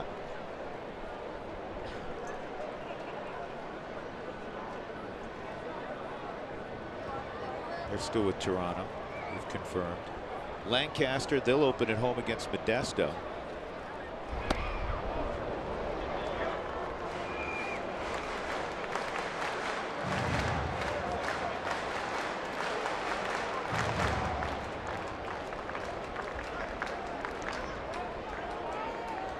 And Asheville will be on the road at Delmarva. Shorebirds of Delmarva. Where is Delmarva? On the shore. That's why they're shorebirds. Thank you, Huey. You got it. You Appreciate asked. that. What state are they in? Got a pitch coming up here. Thank you. 3-2. And that's fouled off. What do you got on that, Doug? They're in Delaware. Of course, Delmarva. The Shorebirds. It all ties together. We think. Make one more pitch, Tyler.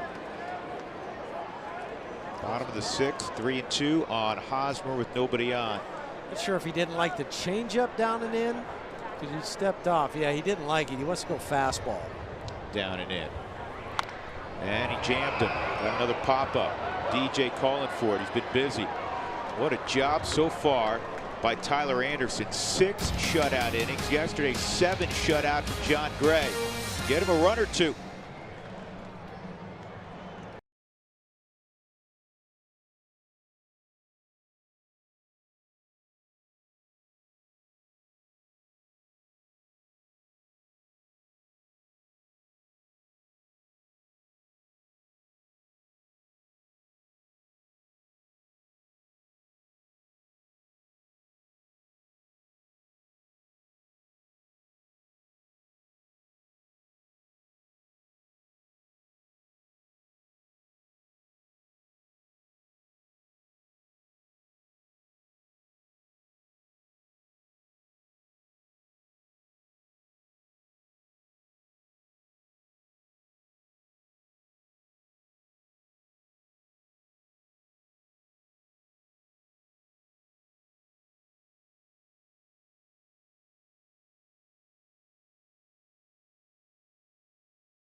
outstanding performance through 6 innings, 3 hits, 4 groundouts, 10 flyouts, 4 strikeouts. Time to get him some runs now.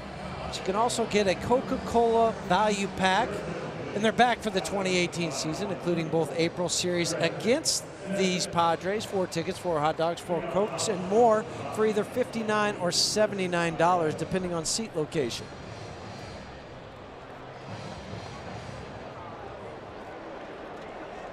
Craig Stammen's going to take over for the Padres in the 7th. Iannetta Parra and Valleca. You saw Stammen 2 nights ago. Tuesday night through an inning. 11 pitches, 9 of them that night for strikes for Craig. Iannetta hold up. He did not. Strike 1.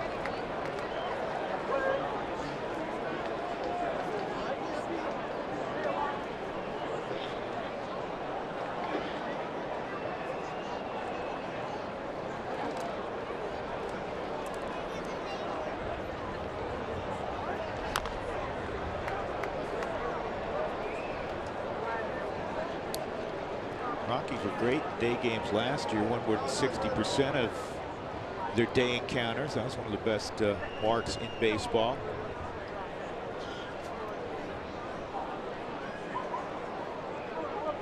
Pitcher spot, Tyler's spot is a few doors down, and because of that, Adam is Ottavino's still up and throwing in the Rockies bullpen.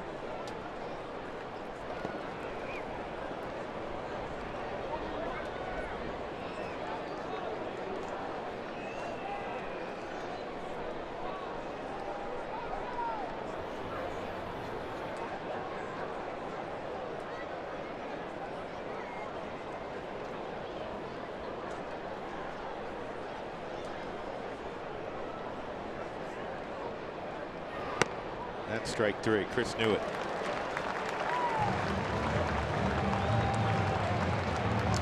The Rockies have gone down 9 times in this game. Lucchesi struck out 7 in 5 innings. Maton had a strikeout in his 1 inning of work, and now Stammen with a strikeout. Steely focused behind those glasses at Charlie Blackmon. Gerardo Parra walking a strikeout. And you see Ryan McMahon right next to Charlie. He's already got his batting gloves, helmet, and his bat ready to go and possibly pinch hit. That's what he's hoping for. Perella in left field, routine play, 2 outs. Too many balls squared up today. No. Charlie's was a soft little line drive to center, and then DJ, I mean, it was a base hit, but it was the one off the hand of Villanueva. Valleca walking, tried to bunt his way on, and it looked like not only that he reached, but was going to end up at second on a throwing error. But home plate umpire Mike Estabrook ruled that he was out of the baseline, and we've been watching the replay. He was. It's the correct call.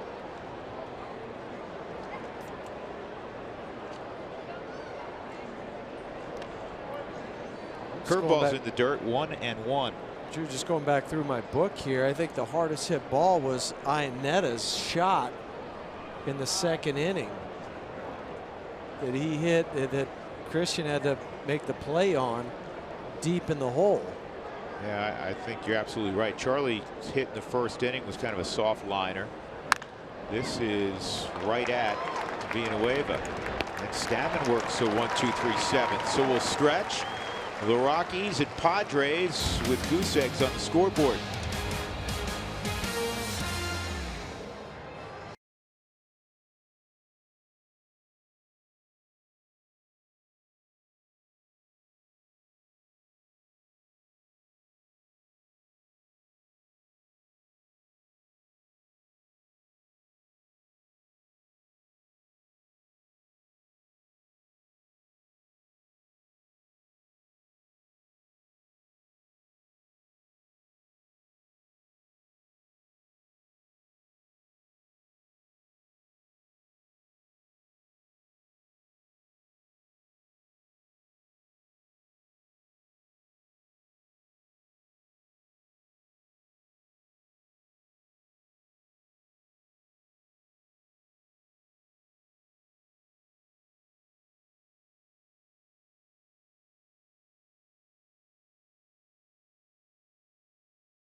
Minnesota pitching performance. It has been splendid from Tyler Anderson.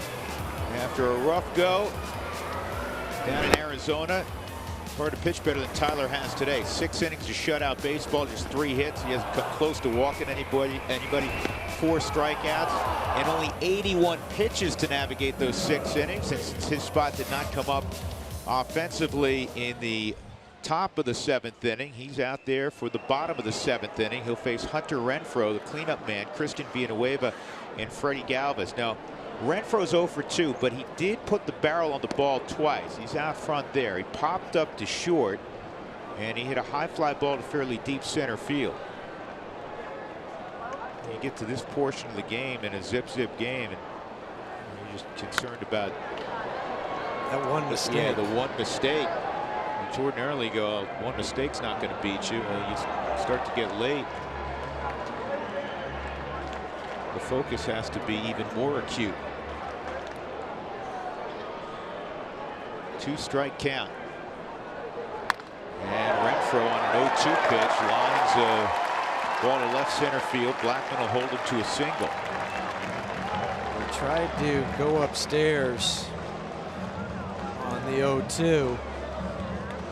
Now with that base hit, we'll get a double switch. He's going to bring Ottavino in. And then put McMahon at first for Pat.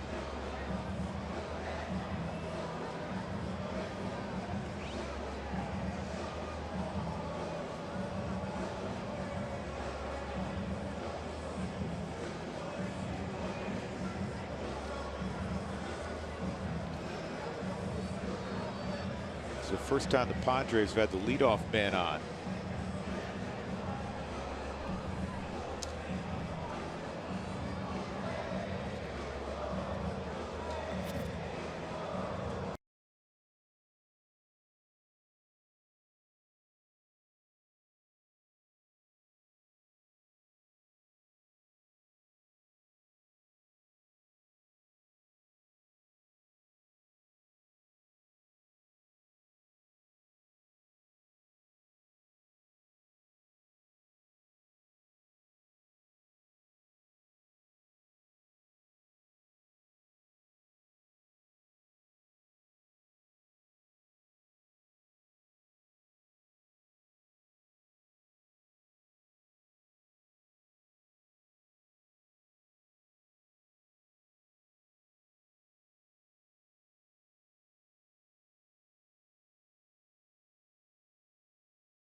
For the Rockies is Adam Ottavino, and the start to the season for him has been sparkling.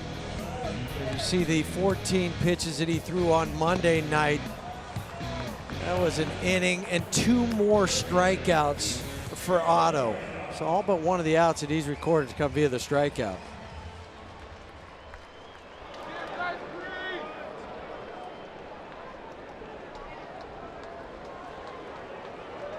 So Ottavino, who has struck out 8 in 3 appearances, facing Christian Villanueva.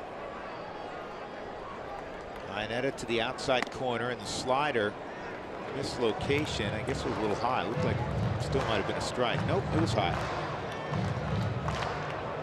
Strikeout and a pop fly to shallow center field for Villanueva. Renfroe conservative lead at first. And that had him bailing out. It's a strike. I always thought that was kind of funny when the hitter looked back to the umpire and was kind of talking about where that pitch was. How can you tell where it was? Because you weren't even watching it all the way into the glove.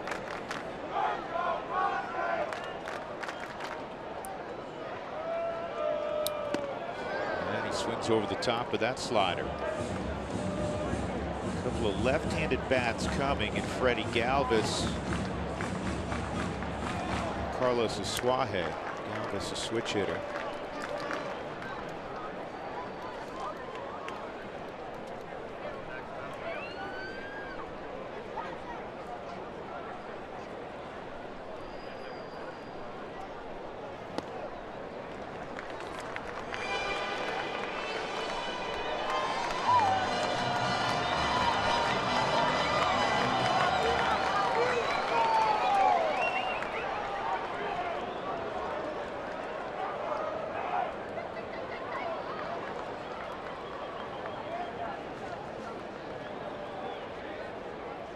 Got him. Another strikeout for Adam Ottavino, who has been so dominant so far this year. And it doesn't matter whether it's a fastball or the slider, but his slider has been particularly dominating this year. And if Foot tries to help that swing by Christian, and it didn't. I mean, meaning that Foot just trying to get it out of there.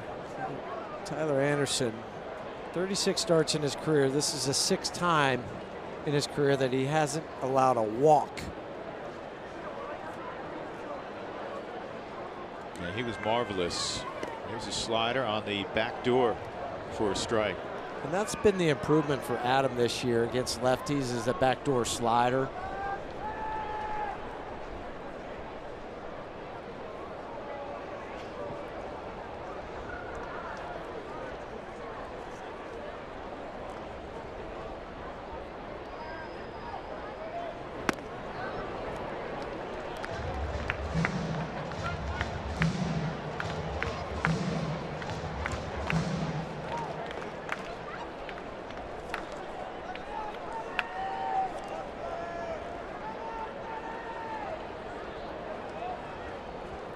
Ball and a strike.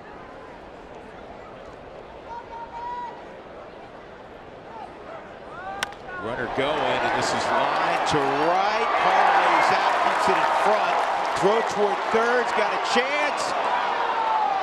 Out at third base. Parra somehow dove and came up with the ball on a short hop and made a perfect throw to cut down Renfroe.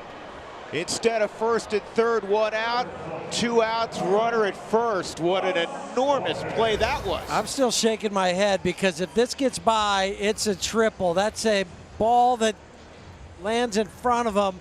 He's able to stop it and then still get up and make a one-hop throw to Nolan at third. Watch Gerardo. He dives and then quickly pops up. He's worn gold before in the outfield, and that was a gold glove type of play. Wow. The throw was great. The fact that he was able to pronate his glove when he realized he wasn't going to come close to catching it while he's laid out in front and come up with the baseball was better than the throw. That's right. It's no man's land for an outfielder. You get caught, you're like, oh, can I dive? By the time you realize it might be too late, that's when you're hoping the ball goes into your glove and doesn't go by you, and you got to make that long jog or run to go get the ball. Runner going, and the throw to second, out at second base. Talk about terminating a would-be rally. Throw from Parra, the caught stealing from Iannetta. Inning over, will go to the 8th.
field. You're thinking, oh no, this is a sinking line drive. Gets caught in no man's land, but then it goes into his glove, and he pops up and makes a strong one-hop throw to Nolan to get the lead runner in a Hunter Renfro. And then on the Subaru Supermo, the tag of the belly of Hunter to get him at third base for the second out of the inning. Ryan McMahon came in a double switch at first base, leading off in the 8th against Craig Stammen. Then it's Blackman and LeMahieu. It is time. It's also time for Ryan to get his first hit this year.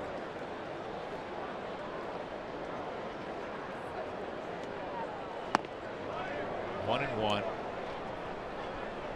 Last year he had a ton of hits between AA and AAA. He hit 355.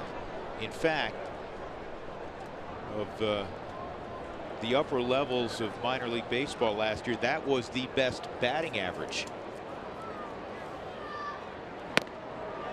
Good take, 2-1. That's a good sign, because Ryan's only had a handful of at bats, and it seems like every time he goes up there, it's quickly a 2-strike count. He had a terrific spring. He earned his spot on this club. Absolutely, he did.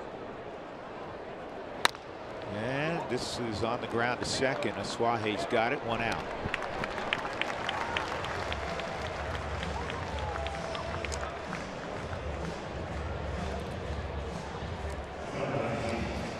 So that'll bring up Charlie. He had a single in the first. The only other hit for the Rockies was an infield hit by DJ in the 6th.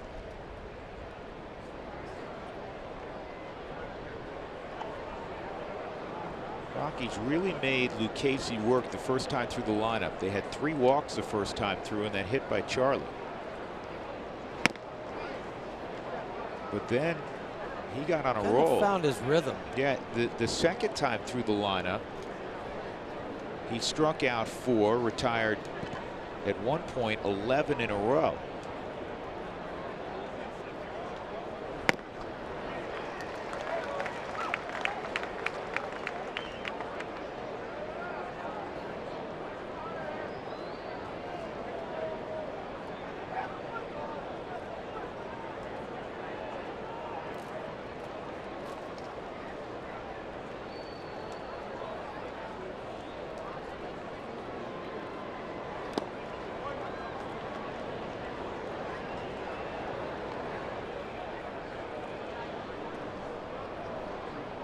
Padres are about as straight up as you can be. Maybe a slight pull in center field with Margot, but right field, left field, not much going on there. Charlie with another knock up the middle. So speed aboard with 1 out.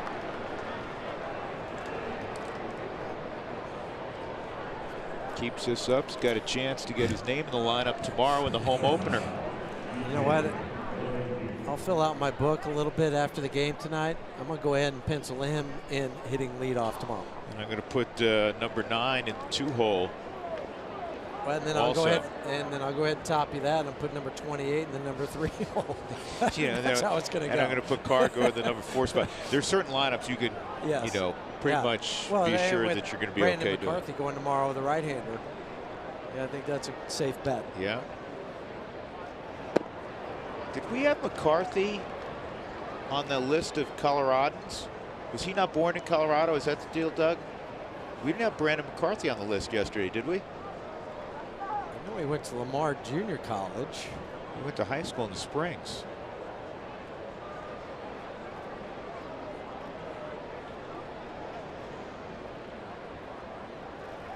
Charlie draws a throw. Just got word he was born in California.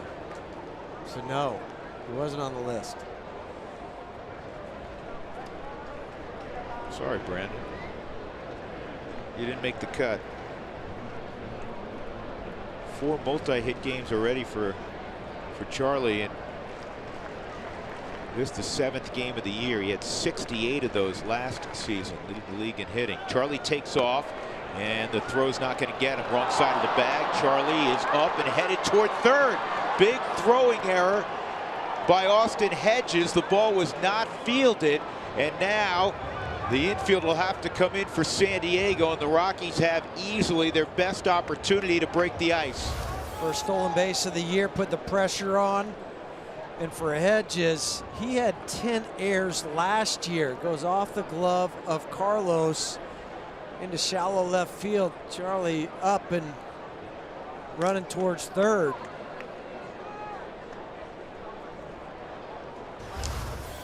That's how you do it. And you got a 2-0 count if you're DJ. Look for the ball up. You have to get it elevated.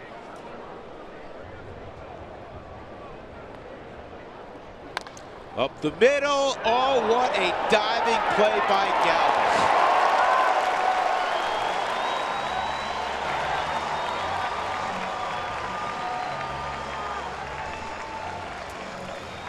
Well, that's why they got Freddie Galvis. It's been a black hole at shortstop for the Padres, and he makes a sliding catch to keep Charlie at third.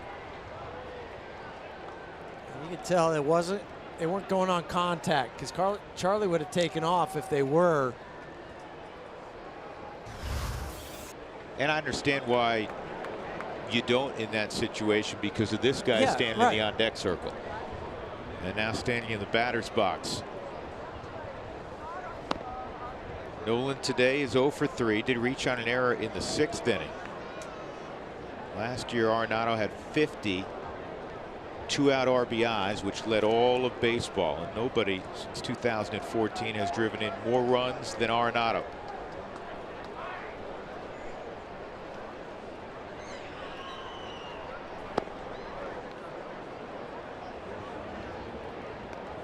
.458. Now they're just going to pass on him, put him on. And they did this the other day, and Desmond responded with a bases loaded single up the middle to drive in 2.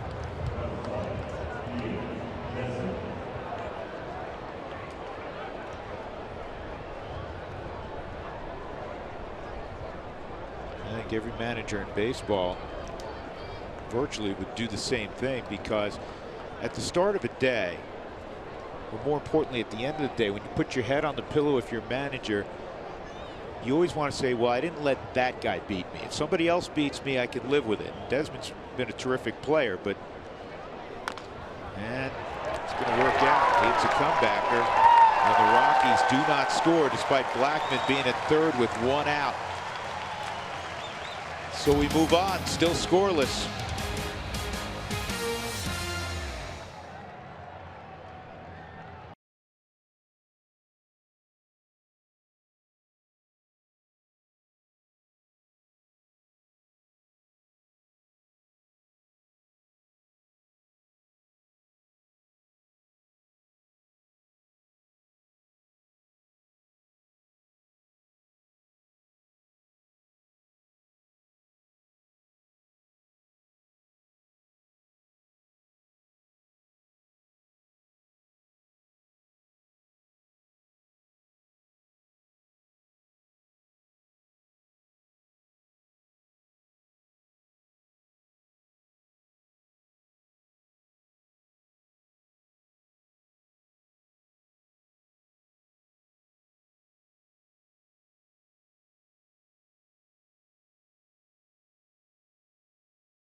Colorado Rockies baseball on AT&T Sportsnet is brought to you by Southwest Airlines. Low fares, no hidden fees. That's transparency.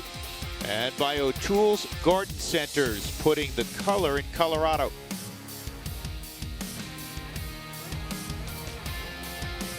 So here in the 8th, Carlos Asuaje continues his at-bat. He was up when Freddie Galvis was caught stealing by Chris Iannetta. And the first pitch from Adam Ottavino. He continues on a slider for a strike. Just 9 pitches last inning for Otto.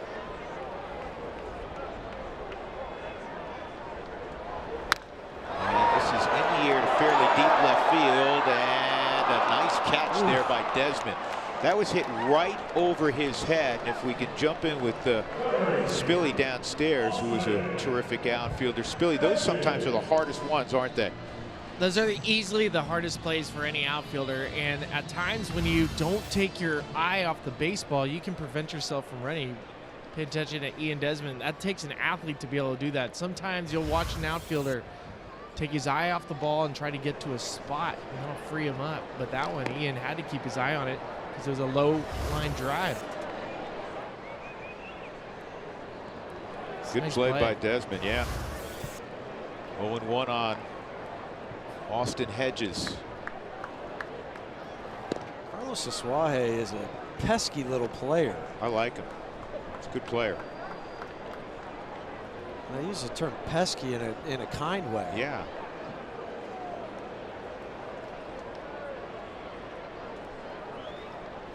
Remember the first day in when we were talking to Andy Green and we asked him about Asuaje hitting 5th on Monday night, and he said, yeah, I know he's not your prototype, he's not a big strong slugger or an RBI type of guy. He goes, but he gives us such a good and consistent at bat that I trust him hitting behind we've seen the 2 middle guys. Against righties or lefties. He's stayed in there against the lefties. 2-2 Ottavino. Working a Hedges. Spangenberg has come out in the on-deck circle in the pitcher's spot. 1 out, nobody on. Still zip. That's a great pitch. Came back toward the outside corner, just missed. 3-2.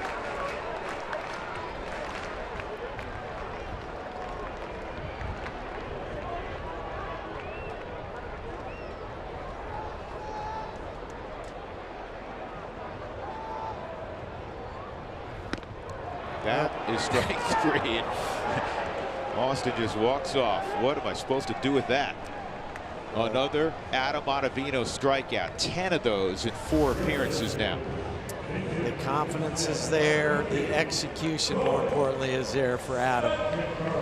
Starts that slider at the front hip. Hedges, all he can do is shake his head and walk back. Now you got another little pesky, dangerous hitter, Corey Spangenberg. He's also got some pop.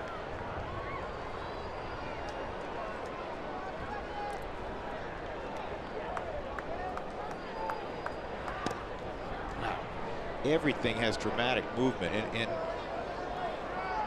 that running fastball with sink on it at 94, and that froze Spangenberg, and he's seeing it, as a left-handed hitter. Well received by Iannetta, a little bit south of the knees, 1-1. You're right. Otto is back.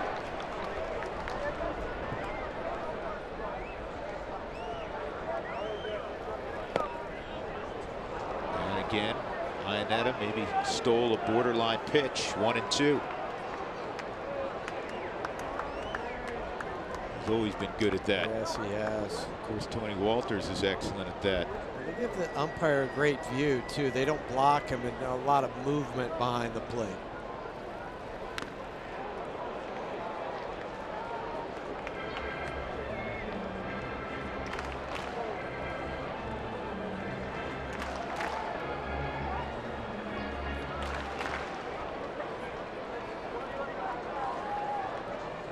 Two balls, 2 strikes, 2 outs.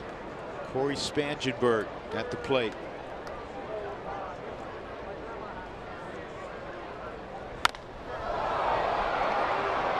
Charlie in center field. He's got to come in now a few steps. He's got it. Great, great work by Adam Ottavino. He ends up working 2 full innings. We'll go to the 9th, still scoreless.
Sounds good, guys.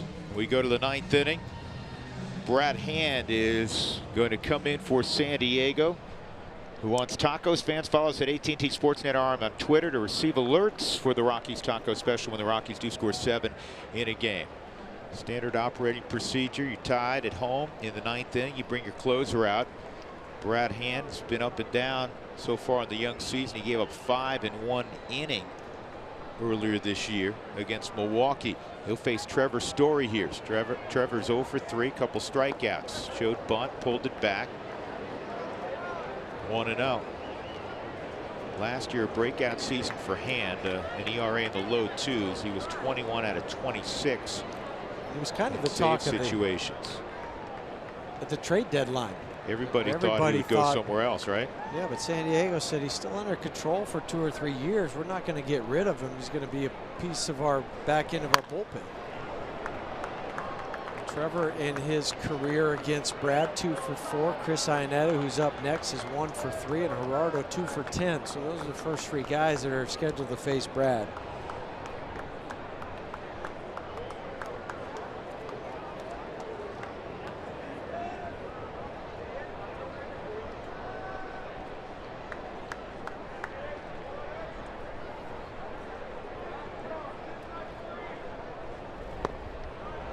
Held up. You get to ask us, but we have that one. We could have made that call from here. It's good.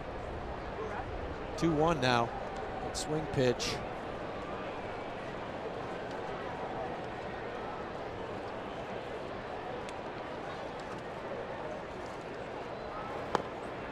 Good job. 3-1. Well, the Rockies had a great opportunity last inning with Charlie at third, 1 out, a 2-0 count on DJ, and he hit it on the ground. I thought it was going to get up the middle, and Galvis made a great play. Threw him out, and then after a walk to Arnetta, intentional walk, Desi had a comebacker, 3-2.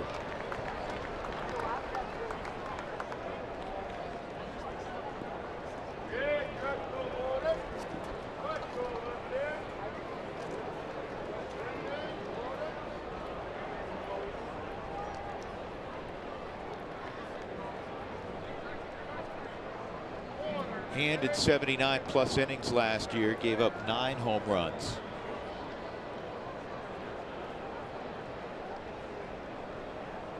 if you're thinking about the home run. 3-2. Ball 4. So Story and his speed reaches to lead off the 9th inning. Very nice at bat from Trevor. Got ahead, took the hack on the 3-1, fouled that off. He took the pitch just a smidgen outside. Just the 3rd time that Trevor's drawn a walk this year.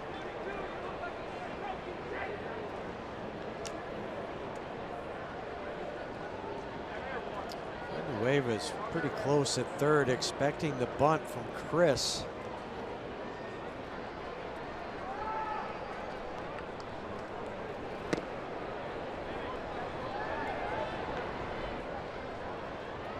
He backs up.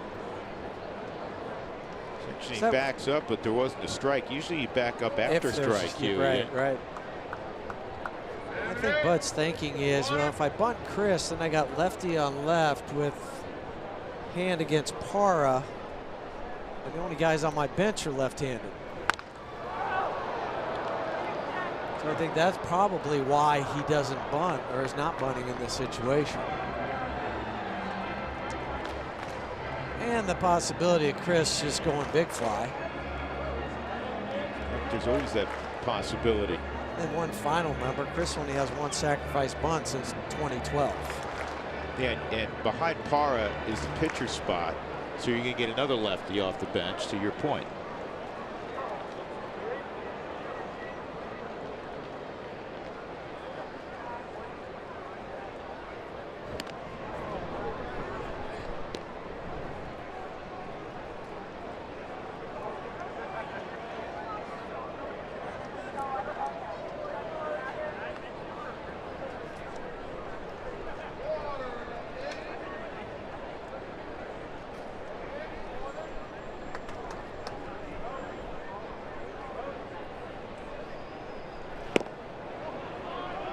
Inside, 2-1.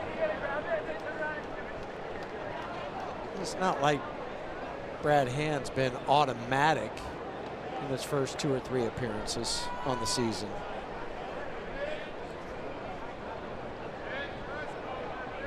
Again, even last year, where he earned a lot of attention, he still kicked 5 saves. This is a save situation, but that's a strike. 2-2. You know, it might as well be, right? Yes.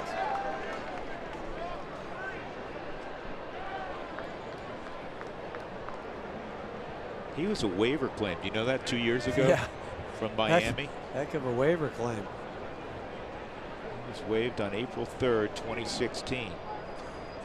He's designated by Miami, picked up by the Padres. 2-2. See if Story's running. Nope. Would have been a great pitch to go on, as it turns out, right? Hindsight. Hindsight's always 20. It's always.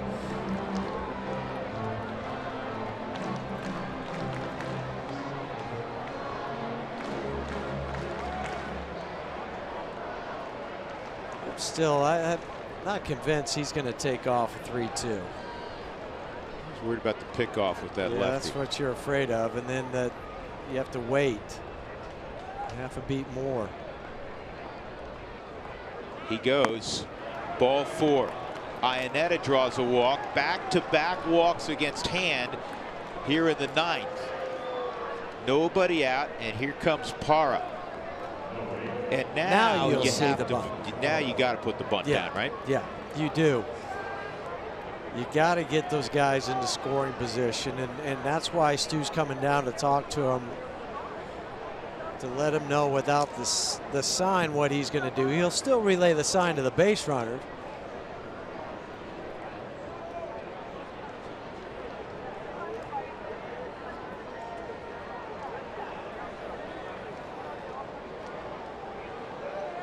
So now you remember what the rule is. If you're Gerardo, you have first and second, you bunt to third.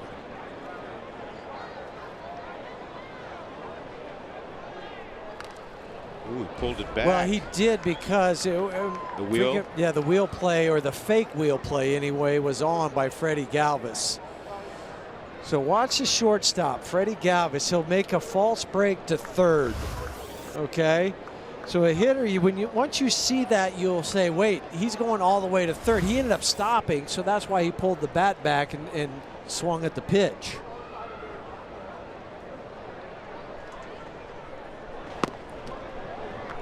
One and one. And that is a design play, the fake wheel.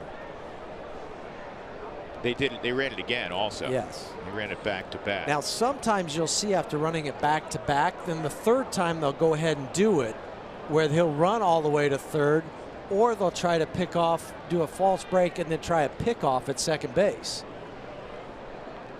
With the second baseman coming in. Yeah. Yeah, they're running the wheel. That misses 2-1. You were all over that, Huey. Did you play in the middle infield at some point? Once or twice. And that's why you do these plays, and that's why you'll see Galvis take off, because twice they faked it.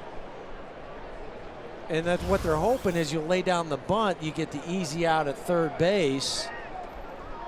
Now here comes where that pickoff I mentioned. Managers don't like to run the wheel play back-to-back times. Now Galvis is working Story at second. They bluffed it and a perfect bunt. And it's dropped. It was not handled. Everybody's safe. Aswahe got hand-tied and never secured the baseball. Bases loaded, nobody out. And Carlos Gonzalez will pinch hit. Boy, that's twice today that they've made some mistakes in the field. Excellent, excellent bunt from Gerardo right down the line. Nothing wrong with the throw. It was just a bobble by Aswahe at first. Saki 4. And nobody out now. Subaru Supermo hits him right in the palm. That's just a clank city. It's just disconcerting, Hugh. You've been that guy going over. It's disconcerting because the runner coming up the line and the baseball's coming and you're trying to not have a collision. So the Rockies, with the bases loaded, Cargo off the bench, trying to break the ice.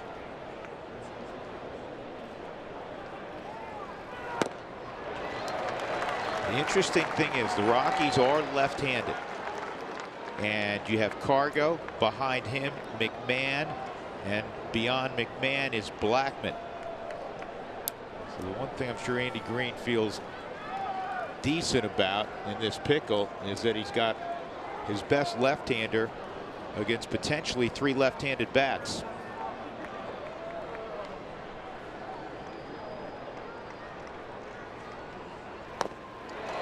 Cargo swings at a pitch off the plate. Now he's in a ditch 0-2. Got to get the ball in play. That's where they're going to pitch him on the Subaru strike zone. They're not coming inside to Cargo. He's just got to eliminate the inside 8 inches, 8.5 inches of the plate.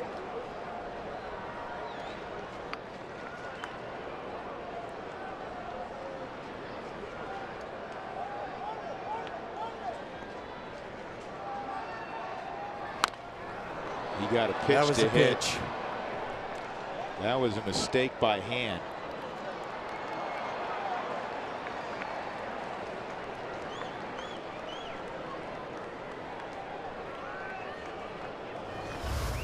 First 2 were sharp. That one was not.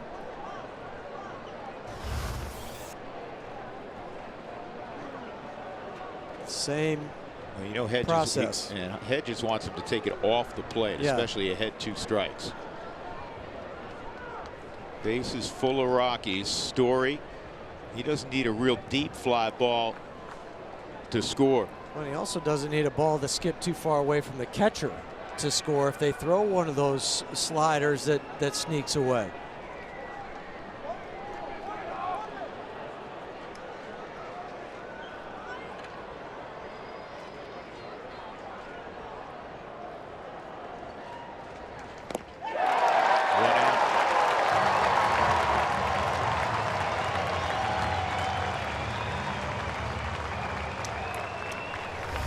Well, that was 4 pitches in a row that they did the same thing. That one ended 7-8 inches off of the plate into the other batter's box.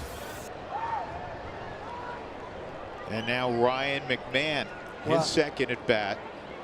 And the infield up the middle drops back a little bit to turn the double play up the middle. Yeah, they're still in the 3 depth, because if you get the one that's not real hard, they'll have to come home with it.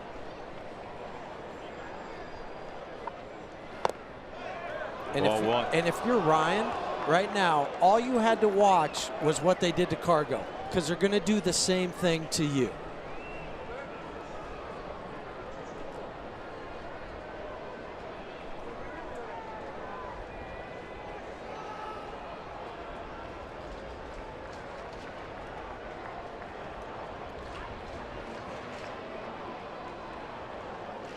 One 0 to McMahon. 2-0.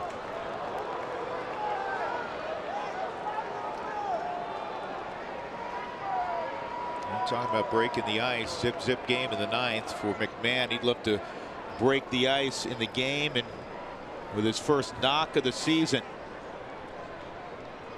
he'll take something to the outfield right now. They'll take a 4-pitch walk. It doesn't matter right now.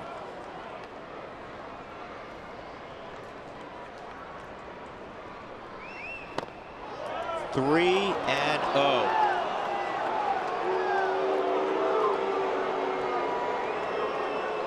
Two borderline pitches going in favor of the rookie McMahon. Blackman on deck.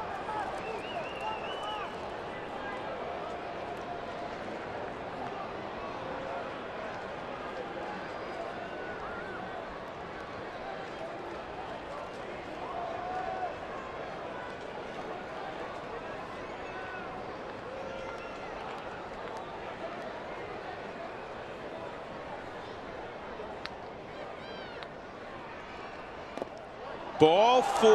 Rockies take the lead.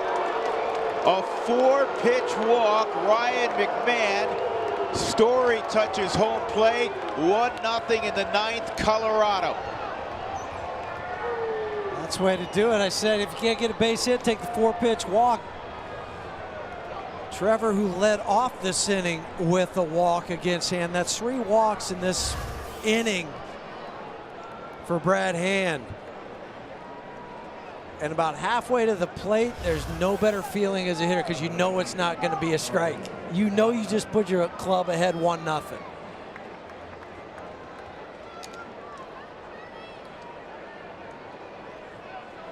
And because of that, the infield has come back in.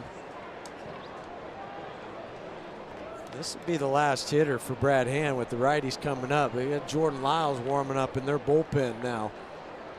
The Rockies a moment ago had both Shaw and Davis going. I guess as Brian has taken a seat. 2 hits today for Blackman, and he takes a ball. Well, he took a page out of Cargo's book and Ryan McMahon's book. Well, they're pitching away, so I'm going to make sure I stay on it. Don't commit too early. Ionetta's at third, Parra at second, McMahon at first.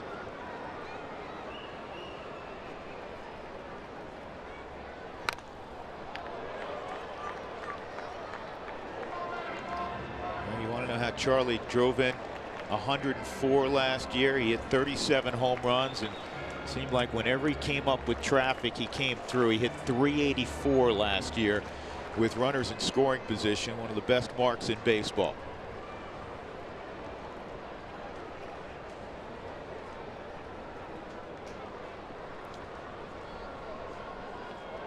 Ball and a strike. A run in. 1 out. In the air down the left field line, and it's going to fade off into the crowd. Thinking for a second that might have a chance to stay in the ballpark.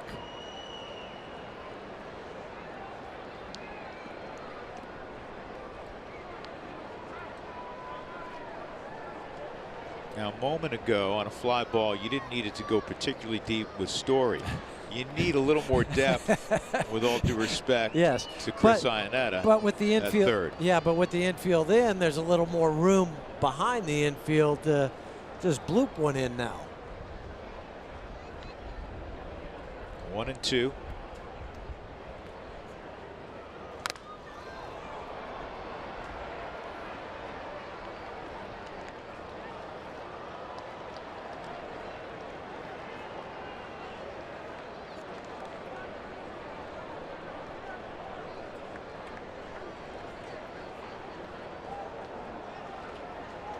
Rockies have 3 hits, but they have, most importantly, the only run.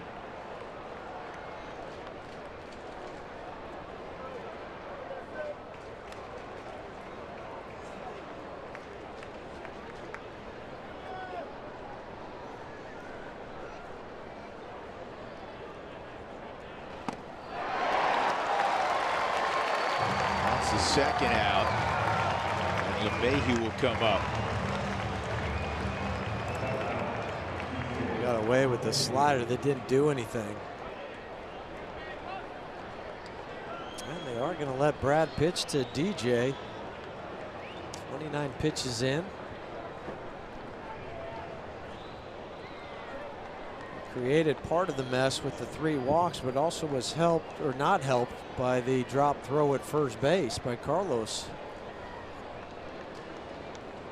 DJ, an infield hit and a walk today, 1 for 3.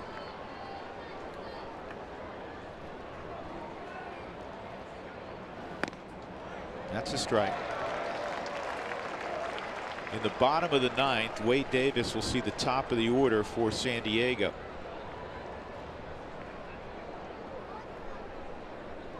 Sure would be nice to get a couple insurance runs.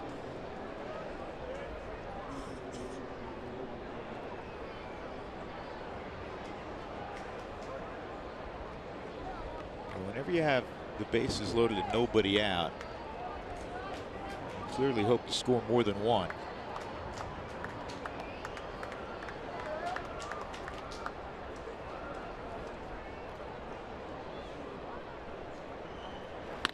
And that is down. The Rockies will score more than 1. Here comes Parra to follow Iannetta. DJ LeMahieu, 3-0 Colorado. How big was that? Huge. DJ going back to his bread and butter, the opposite way, opposite field. 2 RBIs, that gives him 4 on the season. Talk about insurance runs and breathing room. Yes. That was it from DJ, and that'll be it for Brad Hand.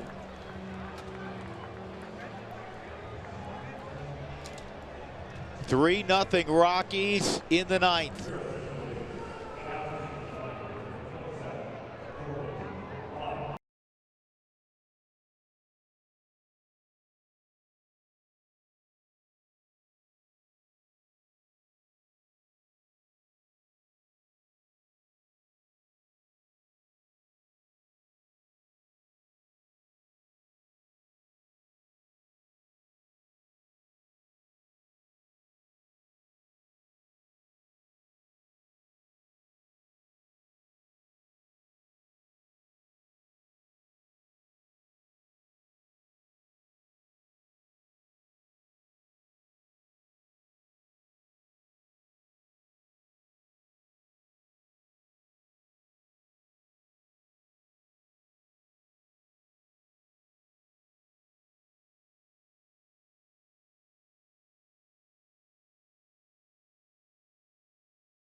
of the ninth.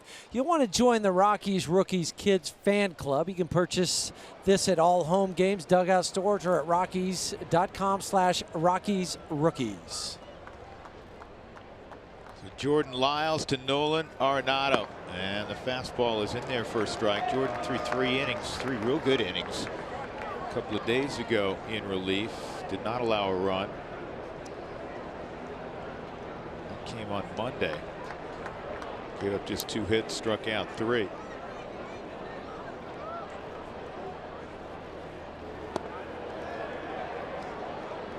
No swing.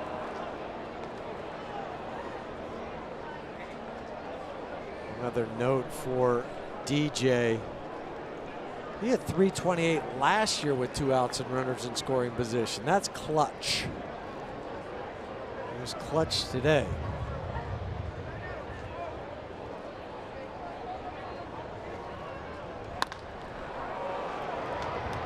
In the air on the right side, shallow right.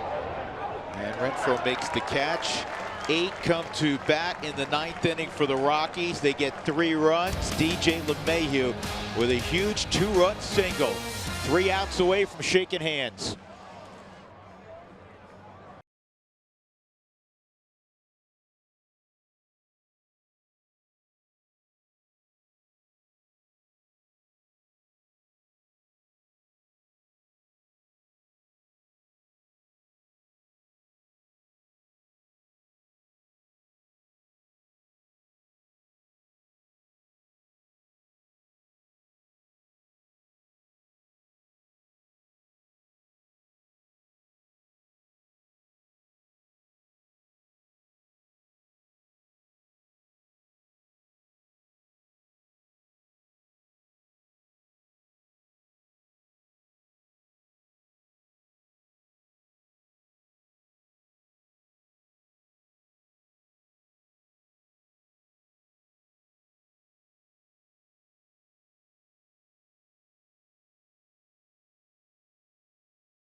Times, all unearned runs, by the way, just 1 hit.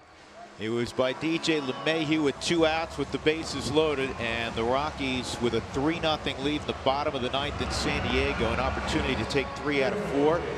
And the last Wade Davis to get those 3 outs. Wade's been in 3 games. He has 3 saves. The 3rd save came last night in the Rockies' 5-2 victory. 1 inning. Did have a walk in that, but it was inconsequential. 15 pitches, 9 for strikes last night.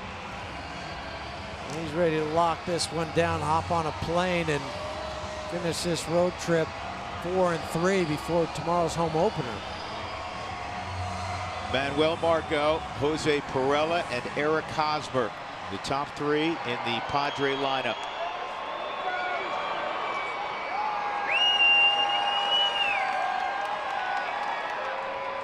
Adam Ottavino a chance to get the win.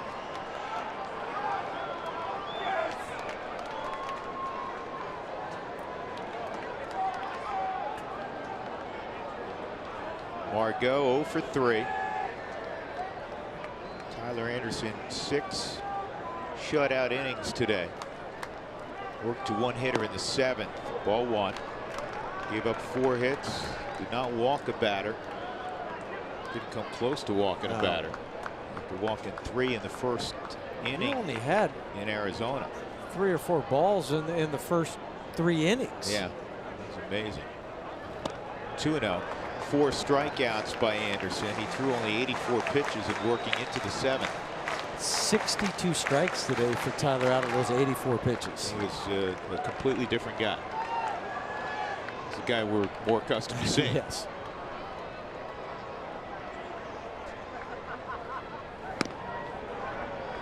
Got it in there for a strike, 2-1. This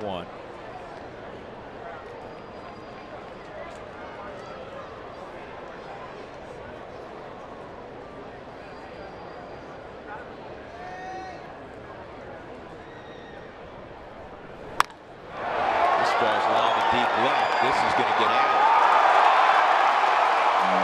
Now, I know what you're saying at home. How big was that hit by LeMahieu? 3-1. First home run of the year for Manuel. Second RBI. Broke an 0 for 16 streak with that home run. A backed up slider that didn't do anything. Stayed inside. Manuel deposited 7 rows deep into left field.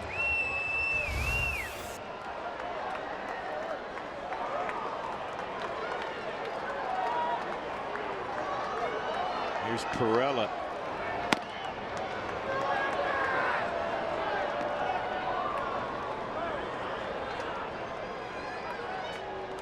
Strike one on Perella. Ground ball.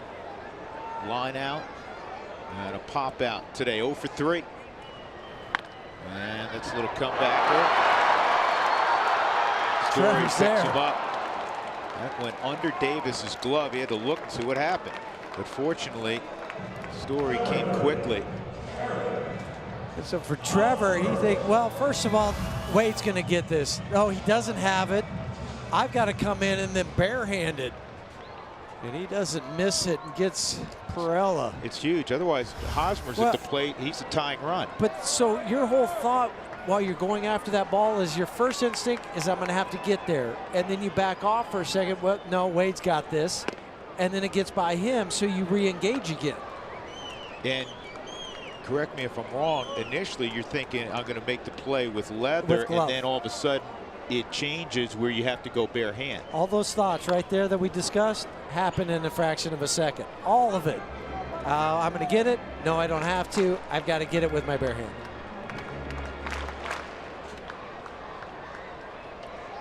Two strikes on Hosmer. He had a single back in the fourth, 1 for 3. The Rockies placed 3 on the right side.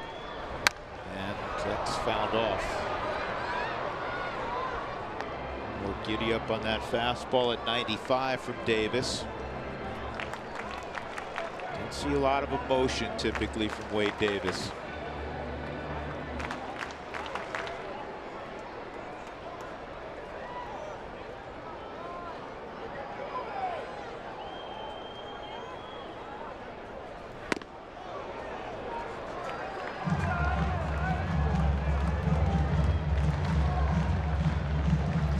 On that baseball for that extra fraction of a second to make sure he got it in glove side. Leave it over the heart of the plate for Hosmer. Now they want to go up. 2-2.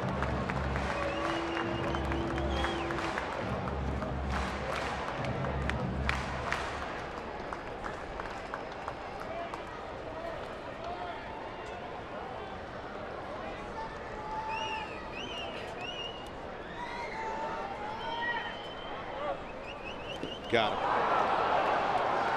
And Hosmer not even going to go to first. Hold on to the baseball until the umpire indicates that he's out. 2 gone. Nobody on. 3-1 Colorado in the 9th, and it'll be Hunter Renfroe.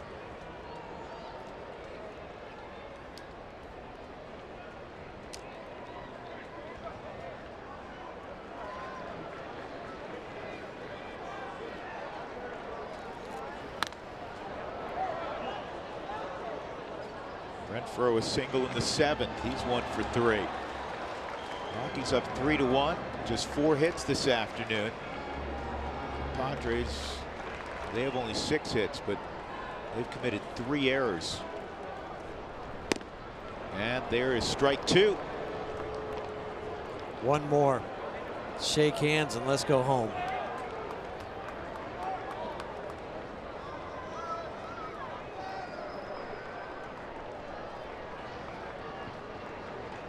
Oh, 2 off the plate, 1-2. German Marquez will open things up for the Rockies in their home opener tomorrow afternoon, and Brandon McCarthy will go for Atlanta. 1-2.